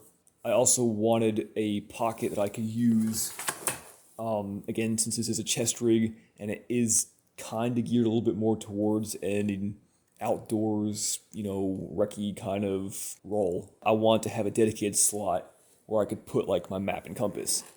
I tried to find some stuff to put on the front here a while back, but maps are kind of, they're not very thick, but they take up a lot of space. And trying to fit that in a very small GP pouch led to a lot of annoying confuculations of trying to like fold things up different ways, and it was just not fun. And then it was also, of course, taking up critical space here that I need for other things that I want right here in front of me that I want more immediate access to. It didn't work out well. Anyways, I decided to find an insert that I could use to get some use out of this interior pocket and to avoid running into issues with how an item may shift inside of the panel. Now, I've seen not only this chest rig, but several other chest rigs on the market that have these Velcro type closed rear pockets. And I find it amusing that practically none of them include a zip insert, or at least a zipper top piece to put in there, because trying to get that Velcro opened and apart while you're wearing it is practically impossible. Obviously, when you're wearing this, it's pressed tight to your torso, and trying to open that is very difficult when it's being pressed closed. Also, this is a very kind of a long pocket, so it's not like, ripping up a magazine flap. It's all of this around here. You basically have to stick your hand in it and bust it open, which is very difficult to do because it's so long and very tight. It's hard enough to do with your bare hands, but again, if you're wearing gloves, even thin gloves, it becomes a real tribulation to try and get it open. And then while you're hacking away at this Velcro, you're making all sorts of goddamn noise of it. Oh, Jesus Christ, why don't I just start firing off my gun while I'm at it? So anyways, a solution had to be found where I could make use of this pocket for the required maps and such that I wanted to carry for this, but that would allow me quick and easy access with, some level of less noise. So what I settled on was a zipper insert. I looked at a few different kinds. Most of them I didn't like because either they were very thick for what they were, or also very expensive. There's a couple of companies that make zipper inserts like this, but if they're not the kind that are a little bit too overbuilt and therefore very thick, they're also kind of expensive. I think on the cheaper end, they're like $40 or something like that for a simple zipper insert, and I was just not down with that. So I finally found this one. This is the Platattack Assad zipper insert, and it is exactly what I was looking for to fill the role. It's not the most durable material, but it is very thin and light and fits in here with, you almost can't tell you've inserted anything into this pocket. It's as flat as can be when it's empty. So when I'm wearing this chest rig without any maps or paperwork or anything in here, it folds flat, the material is very thin, and you can't even tell it's there. The material it's made out of may be a little bit less durable than Cordura, but this is a map pocket or paperwork pocket, etc. It's not going to be, something I'm going to be putting like, equipment with sharp edges in. It's paperwork. It's also inside of a layer of Cordura. It's not like it's mounted to the back of a placard or something. So I think it's sufficient to do the job. And the other important thing I liked is, much like this Agilite Dangler, where the zippers kind of run around the edges, this does that too, where the zippers aren't just squared off, because I've seen a few inserts that are like that. These zippers run all the way down to the edges of the pouch and a little bit beyond in a like U shape.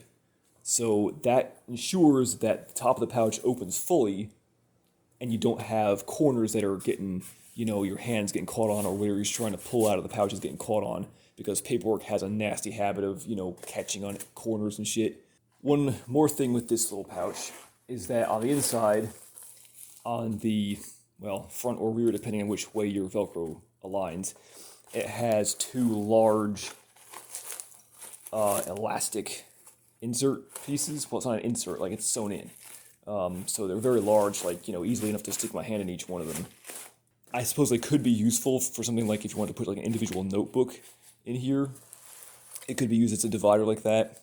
Also, because it's a little bit floppy and not that tight, it can be a little bit of an impediment if you're trying to shove papers and stuff back in here. And I've had it where sometimes it catches on this and it's a bit annoying. Your mileage may vary, but it wouldn't be all that difficult to unstitch it or just cut it out if it got to be so annoying you couldn't stand it. Now, on to the actual base rig itself. So what this whole menagerie is built on is an ATS tactical gear, slick front chest harness, which to them just means an all Molle panel, with modular padded H harness that they also offer on their website. What this basically is the panel is a 14 column wide by 4 row high panel. I went with this for a couple reasons. Number one, after some experimentation, as I mentioned before, I found that 14 columns wide is kind of like a sweet spot for a chest rig size, where it allows you to carry a full-size loadout but not be excessively long. Because once it starts to wrap around you, once it gets more and more towards your rear, you start to run into more and more issues with either being able to reach stuff or where your pack straps run if you're running a pack with it. And that's, to be avoided as much as possible. The other reason I went with it was that it's 4 rows of Molle high, which, while not always the most useful thing, gives you a couple of little advantages. The number one is the ability to raise and lower the height of pouches that are either 2 or 3 rows high. You can set the height you want the chest rig to run at, and then you can also have a little bit of variance to set the height you want the pouches to run at. This goes hand in hand with what I talked about before, with having the short pouches at the ends of the chest rig, so that those 4 rows high give me the option to run the stuff on my front. It allows it to run it up at the height that is the best height to keep it nice and high on your chest without it being sagging and flopping and, all like a belly band like some people like to wear their chest rigs. But then when you get to the ends and you've got your pack straps coming down along the sides of your torso, it then allows you to take your shorter pouches and lower them down by 1 or even 2 Molle spaces, and that clears up this top corner so that pack strap can run down the side of it and clear any pouch that you have over here. Whereas if you only have a 3 row high rig, everything's at the same height. And then if you have an issue with your pack straps clearing the corners of your chest rig, you then have to lower your entire chest rig, which I've found to be a bit annoying because with all your other stuff on the front, there's only kind of so low you can go before it turns into kind of like a belly band and starts to just not really fit right and get floppy and annoying. It does have one minor drawback, and that is it uses these big 2-inch sliders, these slider buckles, to attach the harness to, which makes it completely incompatible with any swift clip type plate carriers, which is kind of not that big deal, but also a big deal. So I'm not that upset about it because I bought this to be used specifically as a standalone chest rig or as a throw-over chest rig. So either to be worn by itself without body armor or to be worn in conjunction with a slick plate carrier and then just to be thrown over the top. But if you wanted to use this as like, a mini TAPS panel or like a mini, like those old LBT assault panels that used to be around, if you wanted to use it like something like that, where you could put all your shit on here, clip it to your plate carrier, and then unclip your whole loadout, and basically you're going to use this as the replacement for both a placard and your cummerbund, and then you would use, the buckles on the side to run around, the side of your plate carrier, either by themselves or using something like a Velocity Systems accessory that they make for that. However, coming to the topic of the shoulder straps, you don't really need to worry about compatibility with a variety of other harnesses on the market that are 1-inch buckle compatible, because the harnesses that come with this are pretty good. So the one that it comes with standard is just a basic webbing harness. It is just 1 layer of 2-inch webbing, and it runs down to the back into an H harness here, just like this. It's a basic harness, it works, and that's what I have packed away for if I want to swap this over to be used as a throw-over chest rig with a plate carrier. That way you're not adding extra bulk on top of, your plate carrier straps and stuff. The thing you can do with that is, instead of having to buy this extra harness, what you can do is you can basically take some of these SKD Pig, I think these are the Mark 1 shoulder pads, and attach them to this. And basically you have the exact same thing as the padded H harness that ATS sells, with the added bonus that all you have to do is undo 2 one-wrap straps, and you can just take these pads right off, and you're right back to the standard webbing harness without having to change your whole harness system around if you want to go from padding to no padding. It can be a little bit much if you're wearing this chest rig with a pack over it. The shoulder pads are a little bit thicker than the actual dedicated padded harness from ATS. Mainly I run the padded harness right now, as I'm using the chest rig by itself in standalone mode. And all the pictures you've seen in my reviews of the packs so far have been using this harness. It is a really nice combination of both having enough padding and moisture wicking material on the bottom to spread the load over your shoulders, but it's not so thick where wearing pack straps over the top of it really starts to interfere with the pack straps laying properly across your shoulders. Whereas this is also not bad. These Pig shoulder pads from SKD are pretty thin, but I mean, you can even tell from looking at it here, it is a little bit thicker than just some, webbing and a little bit of Cordura and whatever padding this is they're using. I think it's that Drylex stuff. You can immediately tell right here it is a little bit thicker. And so you can have some slight issues with this when running a pack across it. More so if you're running a pack that has very thick shoulder straps. It's still not bad, and not as bad as some other shoulder pads I've used that are also very thick, and then you have a pack strap across that, and it's just, so annoying, because they're always sliding off each other, and it's just, no. So this isn't that bad, but it is definitely a little bit more interfering with a pack than the H harness. So if you're going for more like a no armor, like kind of recce, in the woods, long range kind of kit, and you're going to be wearing it with like a large pack for a long period of time, and you do want to retain some level of padding for your chest rig for when you take the pack off, the H harness from ATS is definitely worth looking into. If you're more concerned with flexing it between a kind of like a, Minuteman kind of day mission, community defense, one day kind of role, or with swapping it back and forth quickly between using it with, a light day pack or throwing it over a slick plate carrier, definitely go with the additional shoulder pads method. The downside to this is also another kind of plus in the column of the dedicated padded harness, and that is it has these extra bits of webbing going horizontally across it, which, as you can see, are great for attaching your comms equipment to. It's also very much wide enough where you could attach like a small pouch to it, maybe like a compass pouch or strobe pouch or something like that.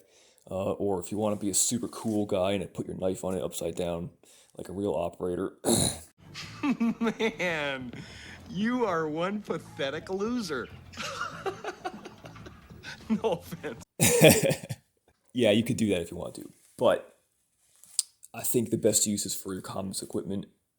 That way you can run your push-to-talk right where you want it and not have to worry about trying to rig up some confuculated way to either, sew your own piece of webbing on here or try to get it into the one wrap or try to attach it to somewhere else in the kit. It's right where it needs to be.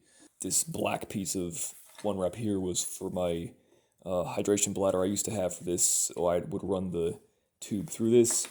But these pieces of webbing here are definitely you can flex them out more than enough to get a hydration tube or a bunch of wires or anything else you want to run through these. They're more than enough there for the ability to do that. It kind of just depends on which role you want this to do more. Now, finally, what I had to do was get some modifications made. When I first started with this chest rig back in 2013, I had some weird and wild ideas about what I wanted to do with it. And basically, at that time, I was kind of trying to make it into like a enhanced version of like a Haley D3H. And so I wanted the ability to not only add a dangler to it, but to also add a insert pocket, like the Haley, like their double magazine insert, which is what I used to have in here. Notably, that did not work out. Not only did that double insert kind of push the front of the rig out a lot more than I thought it would, but it was not comfortable having, if you're laying prone, having all your weight on only 2 magazines that are kind of popped out from the top of everything else. So I ditched that. This chest rig does not come from the factory with a rear piece of Velcro. So if you want to add a dangler to it, you're going to have to either mod it yourself or send it to somebody else. So if you're looking at this and going, wow, that's a great idea, I'm going to get one of those chest rigs and do this myself, you are going to have a problem because you're going to need to have it modified to have Velcro on the back so you can attach a dangler. The other thing with this one is that it does not have either, say, some loop Velcro on the side panels or interior pockets on the side panels. And back when I was having this mod out, I, for some reason, decided that that was a stupid feature and that I was never going to need any of it. So I thought about having these areas here modded into their own pocket so that I could have internal side pockets, but then I was like, nah, that's dumb, I'm never going to need that. We're all idiots at one point in life. Anyways, but that would have been a useful feature for these to have so that you can, use that to, put in like a radio or your knife, an extra magazine, shears, whatever, into that instead of having to either find a specialized pouch then to do that or, find somewhere else to stick it or, etc. so forth and so on. Way back then, early in my journey into gear, I didn't realize that that was going to be a feature that was going to kind of handicap my ability to create the loadout I wanted, and was going to basically force me into relying 100% on finding a pouch to do exactly what I wanted to do. So that might be something to think about for you guys. Now, if you like this overall idea, and you were like, hey, a 14 wide panel with swift clips on it is the way I want to go, ATS does make another one of these. It's called the Slimline 2, and it is a classic 3 row high by 14 columns wide rig. It has swift clip buckles, it has a piece of Velcro on the back, and it has internal side pockets. The downside of it is twofold. That is, number one, the piece of Velcro on the back is a little high off the bottom of the rig. So even with a proper, 3 or 4 inch width piece of Velcro on your dangler, you're going to be losing a little bit of at the bottom. The other issue with it, which is the reason that, again, I didn't go to it later on, despite it having some better features, was that it is only 3 rows high, which goes back to what I was talking about before with these side pouches and where they need to be situated in order to have this fit correctly with a pack.